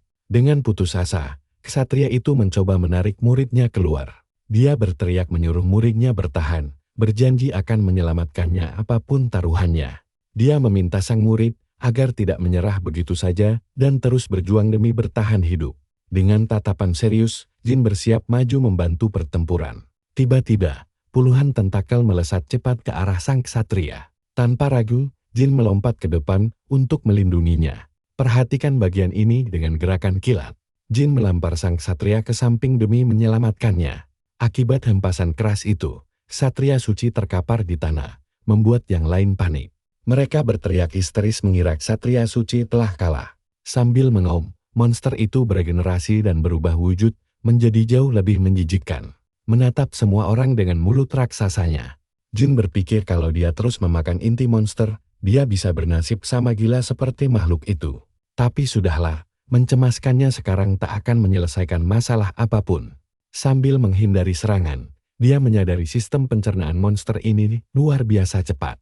Regenerasinya yang seolah tanpa batas membuat makhluk menjijikan ini sangat mustahil untuk dibunuh dengan mudah. Pertarungan ini jelas bakal jadi adu ketahanan fisik. Dia memutuskan untuk menghemat energi sambil mencari titik kelemahan monster itu. Tiba-tiba, makhluk itu membuka mulut raksasanya. Dengan satu tebasan telak, dia berhasil memotong salah satu tentakel monster itu. Tapi saat bersiap melanjutkan kombonya, tiba-tiba dia merasakan perih dan melihat luka di tubuhnya. Seketika, sang pemimpin kelompok melemparkan tombaknya dengan sangat keras. Tombak itu menancap tepat di tentakel monster. Dia berteriak lantang menyatakan bahwa mereka juga akan ikut bertarung. Claire membuka buku sihirnya untuk memberikan bantuan. Dia merapal mantra pelindung sambil menegaskan kebenaran harus menang. Dengan sokongan sihir itu, para prajurit langsung menghunjamkan senjata mereka. Mereka berteriak gembira karena regenerasi monster melambat berkat sihir Claire. Dengan semangat membara, Jin bersiap kembali menyerbu medan perang menggunakan seluruh kekuatan yang dia miliki. Sambil tersenyum, Jin tak menyangka mereka bisa seberani itu. Sementara itu, cairan lendir monster mulai menetes deras ke tanah. Dan tiba-tiba monster itu menyerap kembali cairannya sendiri. Saat menyerap lendir itu, aura makhluk tersebut berubah drastis. Tiba-tiba saja, wajah manusia mulai terbentuk di bahu kirinya. Transformasi mengerikan ini membuatnya berkali-kali lipat lebih kuat.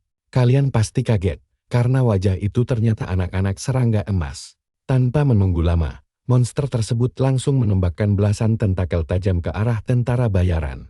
Tentakel itu melesat cepat, siap menghancurkan mereka sekaligus.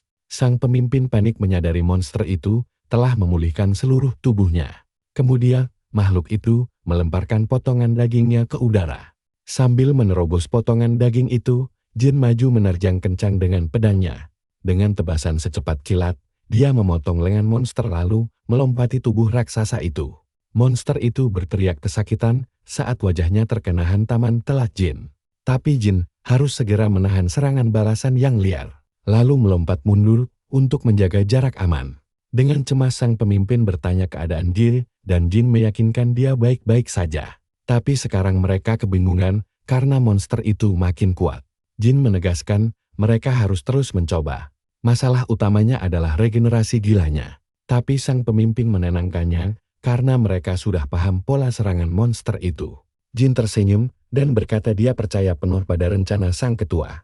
Sambil menggenggam erat pedangnya, Jin bertekad menebas sampai dia puas. Dengan teriakan perang yang membahana, dia menerjang monster itu sekuat tenaga dan melancarkan kombinasi serangan bertubi-tubi. Tebasannya memotong monster itu jadi berkeping-keping, membuat lendir menjijikkan berhamburan di tanah. Sang ketua berteriak, lantang memerintahkan semua anggotanya menghentikan regenerasi makhluk itu.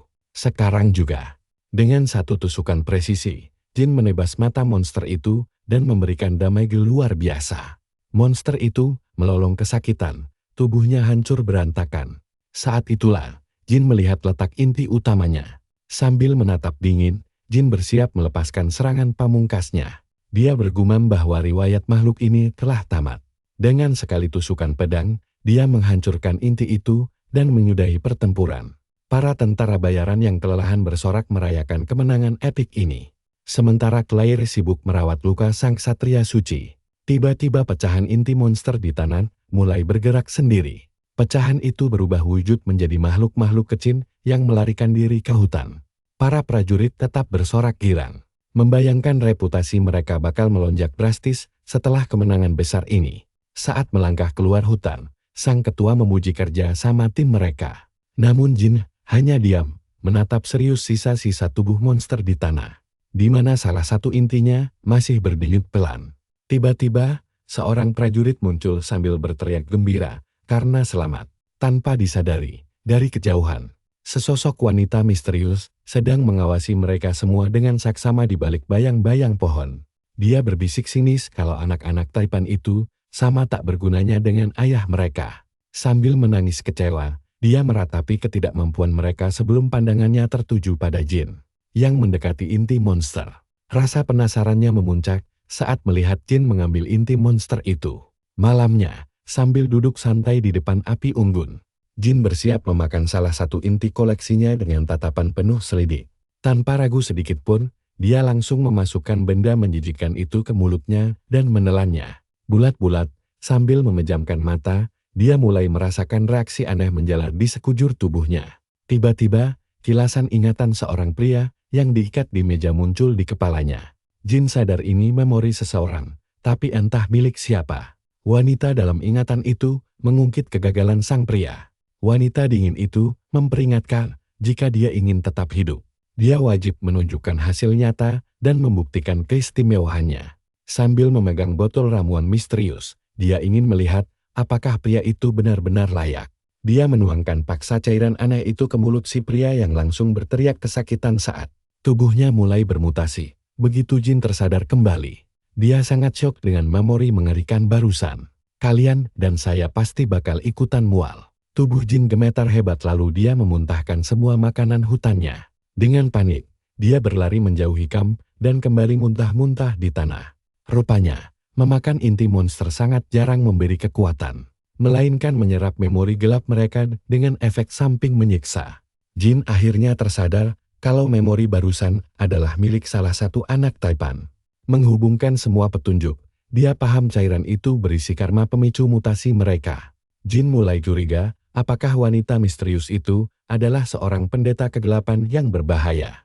Dengan kebenaran ini, dia benar-benar terpukul mengetahui konspirasi busuk di baliknya. Tiba-tiba Claire mendekat dan mengajaknya segera pergi. Lalu bertanya heran, mengapa tubuh Jin penuh keringat dingin yang mencurigakan. Kalian harus lihat ini, si cewek khawatir banget dan nanya apa si MC makan inti monster lagi sambil ngomeli dia. Tapi, karena takut salah paham, dia milih bungkam dan bilang tidak ada apa-apa dan bakal merahasiakannya. Sementara itu, dari jauh, ada cewek misterius yang terus mengawasi gerak-gerik mereka. Sambil tersenyum licin, kayaknya dia lagi merencanain sesuatu yang jahat buat mereka semua. Setelah itu, kembali ke perkemahan. Dia lanjut jalan bareng teman-temannya. Si cewek misterius tadi masih aja ngintip dengan tatapan penuh curiga. Di sisi lain, kelompok kita ini lagi kumpul buat bahas perjalanan mereka yang makin berbahaya. Dia penasaran apa si NC punya rencana rahasia gara-gara doyan makan inti mentah-mentah. Sambil senyum, dia bilang penasaran sama kelanjutan kisahnya. Kira-kira nanti mereka bakal jadi kawan atau lawannya saat ketemu nanti. Layar pun berganti ke momen pemakaman murid sang Satria Suci di malam hari. Sambil memegang pedangnya, Satria Suci memberikan penghormatan terakhirnya. Dia pun mulai memanjatkan doa kepada sang dewa keharmonisan, agar jiwanya tenang. Dia bilang Rex adalah sosok pemberani yang mendedikasikan hidupnya demi perdamaian. Terakhir, dia berharap kepergian muridnya ini tidak akan sia-sia.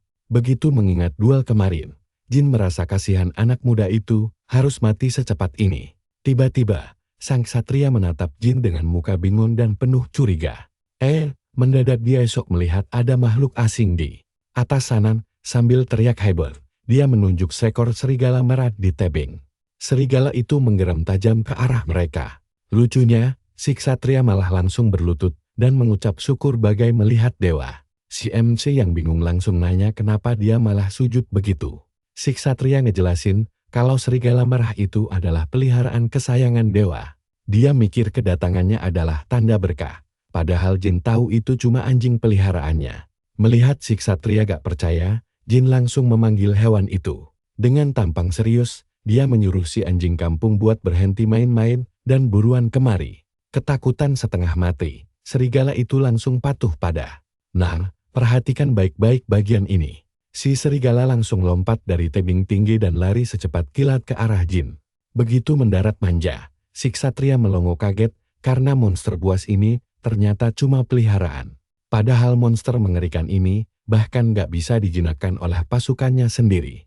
Jin lalu cerita kalau dia habis membunuh werewolf dan serigala ini malah mengikutinya. Si ksatria cuma bisa melongo kebingungan. Heran sebenarnya Jin ini orang macam apa. Sambil berbalik arah, Jin merenung memikirkan semuanya. Di sisi lain, si serigala cuma menatap kuburan sang murid dalam keheningan. Menghampiri Jin, sang ksatria ingin meminta satu bantuan kecil. Dia memohon agar serigala tanpa nama itu dipanggil Rex saja. Baginya, memanggil hewan suci dengan sebutan anjing kampung itu sangat tidak sopan. Ditambah lagi, dia ingin semangat juang Rex tidak hilang begitu saja setelah kematiannya. Kesatria itu mempertegas permintaannya, mengingat Rex tidak pernah melepas pedangnya sampai napas terakhir. Jadi dia meminta si serigala merah meneruskan warisan nama tersebut sambil berpikir. Jin mempertimbangkan permintaan tersebut demi menghormati warisan si anak muda. Dia menatap serigala itu dan bertanya apa dia mau menerima nama barunya. Dengan mengangguk mantap, si serigala setuju menjadi Rex yang baru. Melihat respons itu, Jin menyetujui permintaan si ksatria dengan senang hati. Sambil tersenyum lega, ksatria itu berterima kasih banyak. Tapi tiba-tiba saja, seorang kakek misterius berjalan mendekati kelompok mereka dari balik rimbunnya hutan. Sambil tersenyum tipis, dia bertanya apakah hadirannya mengganggu mereka. Terkejut melihatnya, si ksatria langsung memberi hormat dan memanggilnya tetua. Jin pun sadar kalau orang tua ini punya posisi yang sangat dihormati. Ternyata dia adalah Bao, tetua dari kota perintis ketiga. Tidak datang sendirian, sekelompok prajurit tangguh juga ikut mengiringi kedatangannya ke area pemakaman tersebut, menyambut sang tetua. Kesatria itu membungkuk penuh hormat. Sambil meminta maaf, sang tetua merasa tidak enak karena telah mengganggu upacara pemakaman. Namun dia mengungkap kedatangannya adalah untuk menyelidiki kasus kematian tragis putra sang konglomerat. Kaget bukan main, si ksatria bingung kenapa mereka masih dicurigai. Jin juga ikut heran kenapa status tersangka mereka belum dicabut juga. Tapi dipikir-pikir, wajar saja sih. Kan klinya tewas saat menjalankan misi bersama mereka.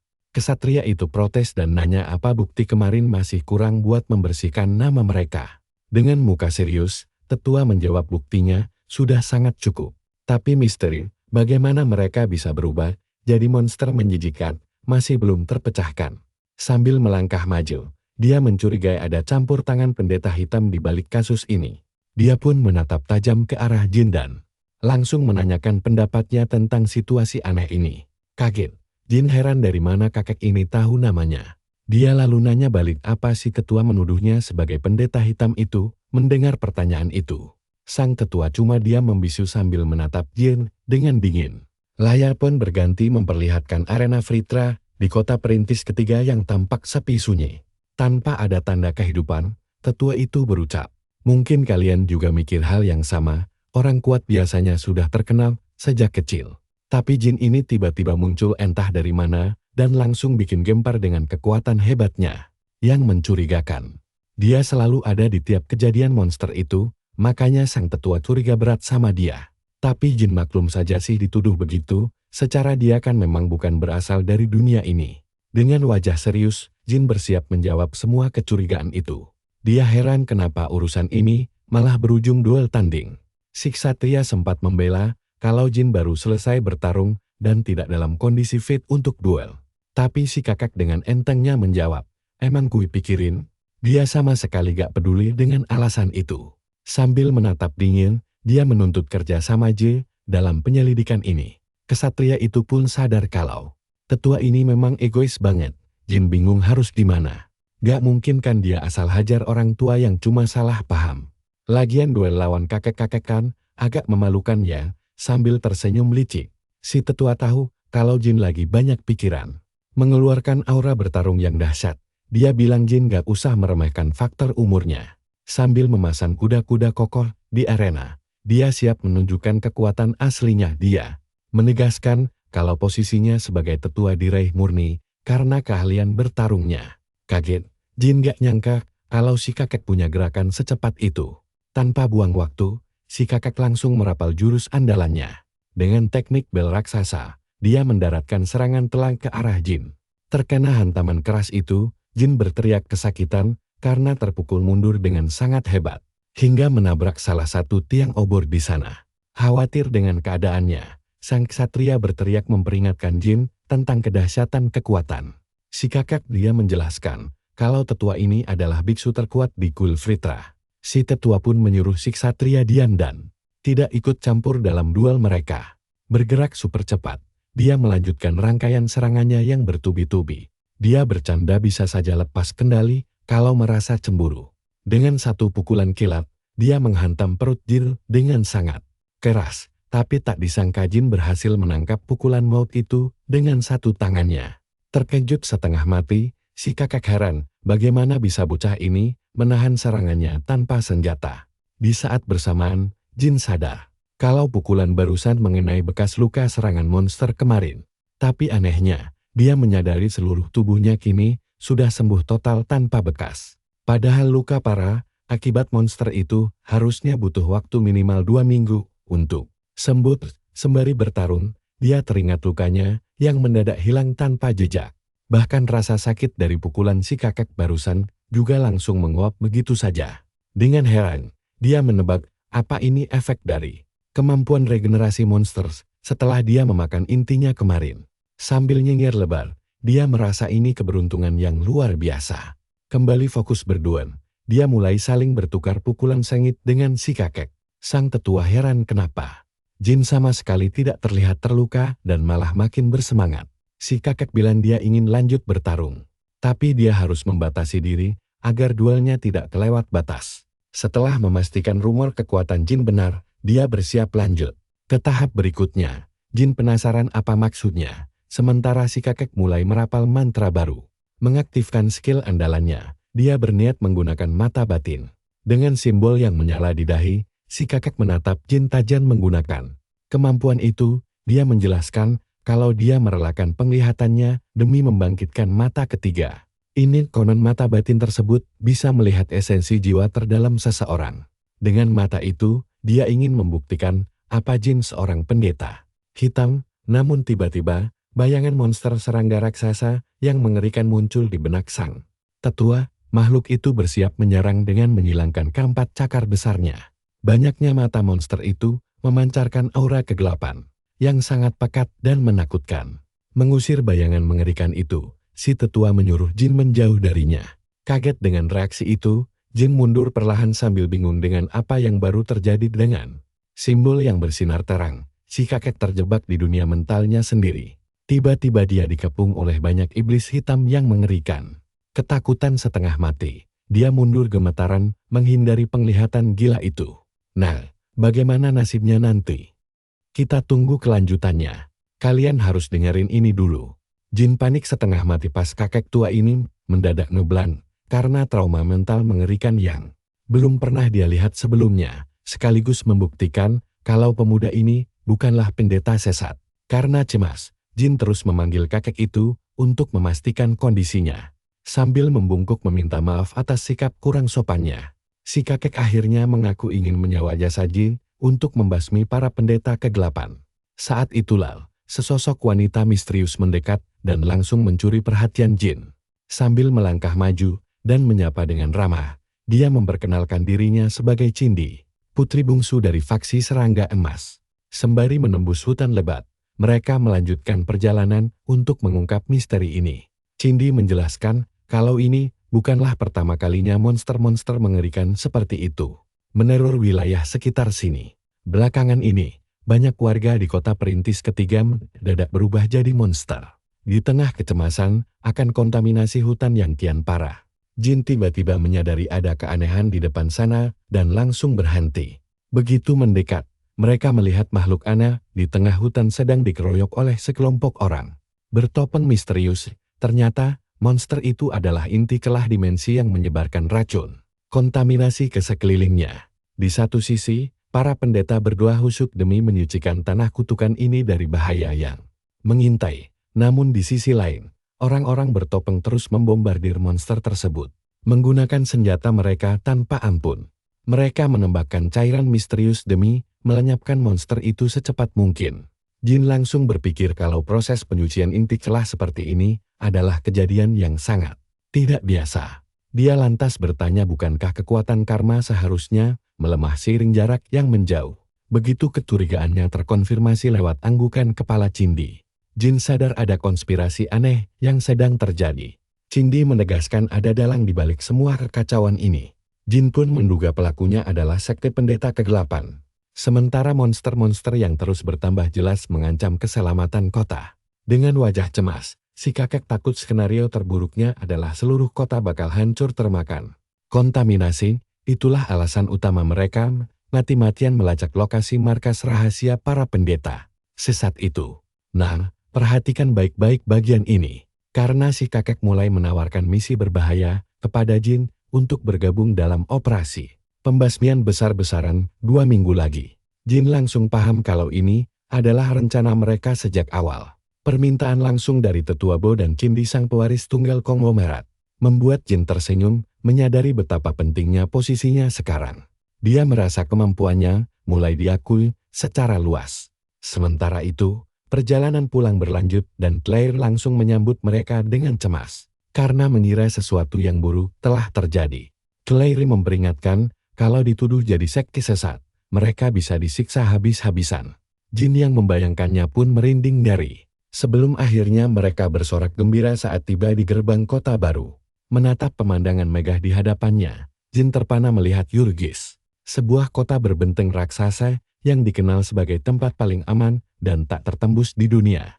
Sambil memandangi kemegahan kota itu, Jin ragu apakah dia bisa tinggal di sana kelak.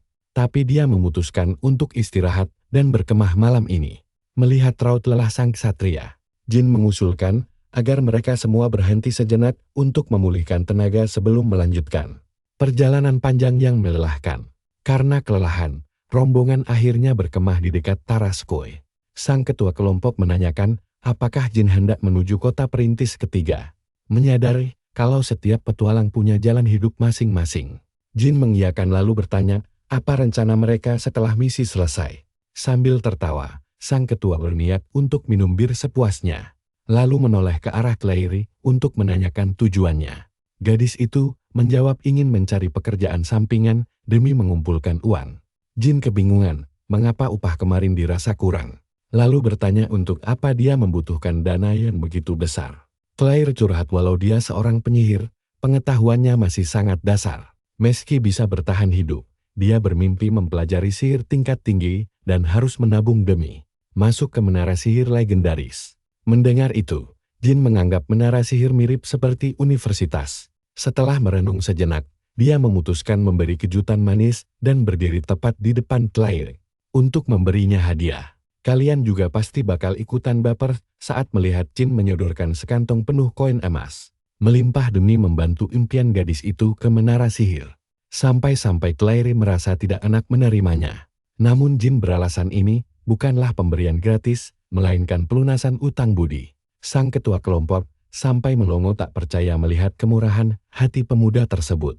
Tak sanggup menolak, Claire hanya terdiam 1000 bahasa saat Jin dengan lembut meletakkan kantong uang itu ke tangannya seraya berjanji mereka akan bertemu lagi. Saking syoknya, wajah gadis itu memerah padam dan hanya bisa menatap Jin yang hendak pergi. Namun secara tidak sadar, dia langsung mencengkeram jubah Ji agar tidak beranjak. Sambil membisikkan terima kasih, dia bersumpah dengan tatapan penuh tekad kalau suatu hari nanti dia pasti akan membalas semua kebaikan luar biasa ini. Jin hanya membalasnya dengan senyuman hangat tanpa mengucap sepatah kata pun. Dia lalu berpamitan dan mendoakan keselamatan mereka dalam perjalanan masing-masing. Sambil mendekap erat kantong koinnya, Claire dan sang ketua melepas kepergian Jin yang kini mulai melangkah membelakangi mereka untuk mengejar takdir barunya sendirian. Sementara itu, si serigala yang sedang asyik rebahan di rumput menarik perhatian sang ksatria. Sambil tersenyum lebar, ksatria itu memanggil nama barunya, Rex. Lalu melambaikan tangan melepas kepergiannya. Berjalan gagah ke arah matahari terbenam, Jin mengamati hiruk-pikuk penjaga kota. Namun langkahnya mendadak terhenti, karena dia merasa ada sepasang mata yang mengawasinya dari kejauhan. Di atas tembok kastil, Cindi memperhatikan gerak-gerik Jin, lalu menginterogasi si kakek tetua tentang tentara bayaran itu dengan nada mendesak agar dia berkata jujur. Cindi mengingatkan bahwa tetua sendiri yang bilang kalau Jin telah menelan sebuah inti energi. Sang tetua hanya membisu, sebelum akhirnya menjawab bahwa menelan inti bukan berarti dia jahat. Gadis itu membantah keras, karena siapapun yang menelan inti pasti kehilangan kewarasannya. Sambil memejamkan mata, dia memohon agar sang master mau terbuka padanya. Dia menduga kakek itu sengaja melindungi Jin karena masih percaya pada sisi manusianya. Seketika, bayangan sosok misterius bertopeng melintas di benak si tetua hingga membuatnya bungkam. Dengan tatapan sayu menatap tanah, kakek itu memilih menyudahi obrolan, lalu melangkah pergi. Cindy pun meminta maaf atas kelancangannya. Namun dia memberi peringatan keras yang harus diingat baik-baik. Dia bersedia menjaga rahasia ini sekarang, tapi jika Jin sampai mengamuk, dia sendiri yang akan membongkarnya. Bahkan sang tetua pun tidak akan bisa lolos dari hukumannya. Setelah mengancam, Cindy pergi meninggalkan sang kakek sendirian. Tapi si kakek sangat yakin keputusannya benar, karena jiwa Jin terbukti tidak hancur sama sekali. Meski menelan beberapa inti, bagi sang kakek, ini bukti mutlak bahwa sisi kemanusiaan Jin masih utuh. Meski dunia saat ini belum siap menerimanya, dia pun memandangi Jin yang berjalan menjauh bersama prajurit lain. Dia sangat percaya kalau kekuatan misterius pemuda itu bakal membawa secercah harapan baru. Sementara di tempat lain, barisan pasukan militer dalam jumlah besar tampak bersiap menghadapi pertempuran. Mereka adalah pasukan ekspedisi pertama dari kota perintis. Salah seorang prajurit bergumam bahwa ada kalanya dunia damai, dan ada kalanya pula mereka harus angkat senjata demi bertahan. Sambil menghentakkan tombak ke tanah, para tentara bersiap maju ke medan perang. Prajurit tadi meracau aneh, berbisik bahwa tombak di genggamannya telah memerintahkan tangannya untuk bergerak. Dia berkata bahwa tombak itu menembus ke hatinya dan memberi perintah mistis. Secara mengejutkan, dia mengambil batu besar lalu menghantamkannya ke kepala sendiri hingga membuat rekan-rekannya panik ketakutan. Sambil berlumuran darah, dia melempar batu itu lalu menantang para prajurit untuk memamerkan regenerasi mengerikan yang menutup lukanya secara instan, dan percaya deh, kalian bakal merinding melihat ulat-ulat aneh menggeliat di dalam kepalanya. Kalian dan aku bakal melihat aksi gila pemuda yang sembuh total berkat melahap inti monster. Dia bahkan pulih dari patah tulang parah hanya dalam 2 hari saja. Sambil tersenyum tipis, dia sadar betapa ngerinya kekuatan baru ini. Memakan inti monster ternyata sangat sepadan. Sementara itu, salah satu prajurit heran melihatnya sengaja menghantam kepalanya sendiri. Sambil meminta maaf, dia mengaku cuma ingin menguji sesuatu. Pria yang diajaknya bicara ternyata adalah Roland, sang komandan tertinggi pasukan ekspedisi. Roland berkata dia sangat menyukai jenius yang kreatif seperti dirinya. Apalagi dia adalah jenius luar biasa yang direkomendasikan langsung. Namun, pria satunya yang tidak suka basa-basi langsung memotong pembicaraan dan meminta penjelasan mengenai rencana misi mereka. Komandan tersenyum dan memuji efisiensi sang jenius di depannya. Dia menjelaskan tujuan mereka adalah hutan di utara kota Pionir. Dengan durasi pertempuran sekitar 10 hari tergantung situasi di lapangan. Rekannya heran dan bertanya, apakah 10 hari tidak terlalu lama untuk misi ini? Komandan pun setuju bahwa waktu itu biasanya memang berlebihan. Namun, tiba-tiba saja tanah bergetar hebat. Sesosok makhluk aneh mendadak muncul dari dalam tanah dan siap menyerang. Komandan menjelaskan bahwa wilayah monster kini semakin meluas akibat pengaruh dari inti misterius tersebut. Para prajurit langsung panik dan memperingatkan sang komandan tentang bahaya ini. Dengan sigap, sang komandan mencabut pedangnya dan langsung membelah makhluk buas tersebut menjadi 2 bagian. Dia lalu bergumam bahwa 10 hari itu singkat jika makhluk seperti ini terus bermunculan. Tiba-tiba, puluhan monster lain ikut merangsek keluar dari tanah dan langsung mengepung mereka semua. Komandan berteriak memperingatkan bahwa ini adalah jebakan dan menyuruh semua bersiap. Monster-monster itu merong keras lalu menerjang maju, mulai membantai barisan prajurit hingga menimbulkan banyak korban jiwa. Dia mengenali monster itu sebagai tikus lintah dan kaget karena mereka bisa menggali. Sang komandan pun berteriak agar semua orang menjaga area belakang mereka dan jangan sampai berbalik arah. Bersama-sama, para prajurit berjuang keras menahan gempuran mendadak ini.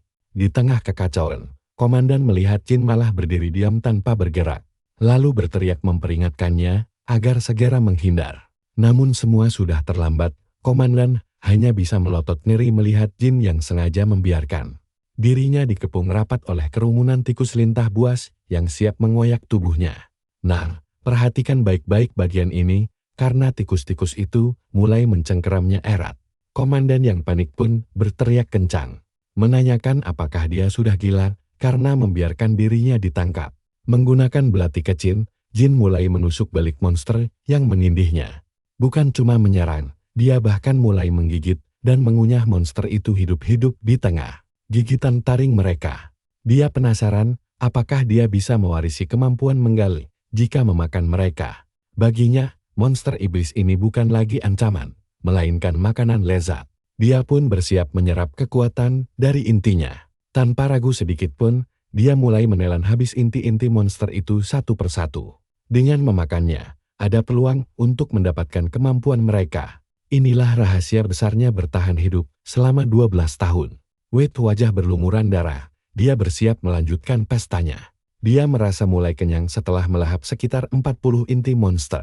Tiba-tiba saja, seorang prajurit memergokinya di tengah pembantaian itu. Prajurit itu kaget dan langsung bertanya, apakah dia baik-baik saja. Di dalam hati, Jin mengumpat kesal, karena jika begini terus, dia tidak akan bisa memakan sisa inti monster secara sembunyi-sembunyi. Sambil mendorong prajurit itu, dia menyuruhnya tenang karena keadaan sudah aman. Tiba-tiba, alunan paduan suara suci terdengar memainkan lagu penguat.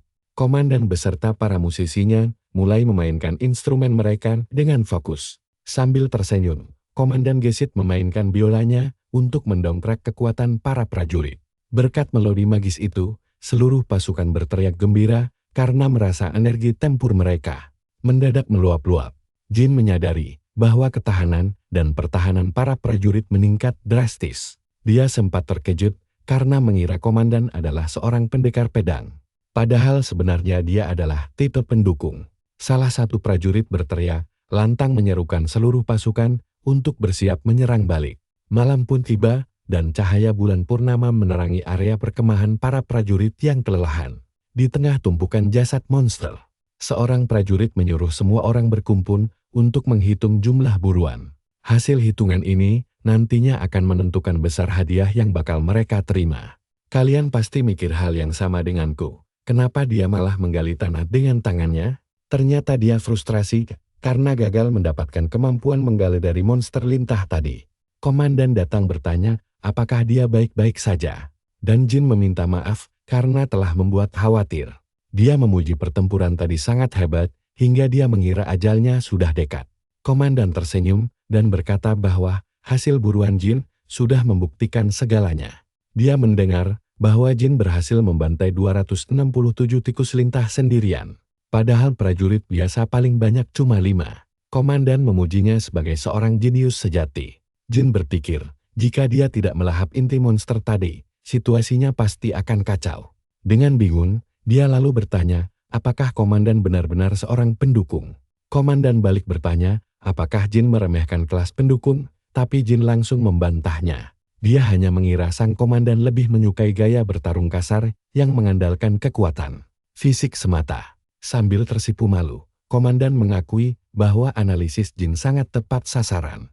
Dia jujur bahwa jauh di lubuk hatinya, dia juga sangat ingin mengayunkan pedang di garis depan pertempuran. Namun demi kedamaian, dia memilih peran di mana dia bisa berkontribusi paling besar. Kemampuan pedangnya biasa saja, tapi permainan musiknya adalah salah satu yang terbaik di dunia. Jin menyadari bahwa sang komandan adalah orang yang sangat mulia. Sambil tersenyum, dia memuji kebaikan Roland dan bertanya, apakah dia boleh mendengarkan sedikit alunan musik dari sang komandan.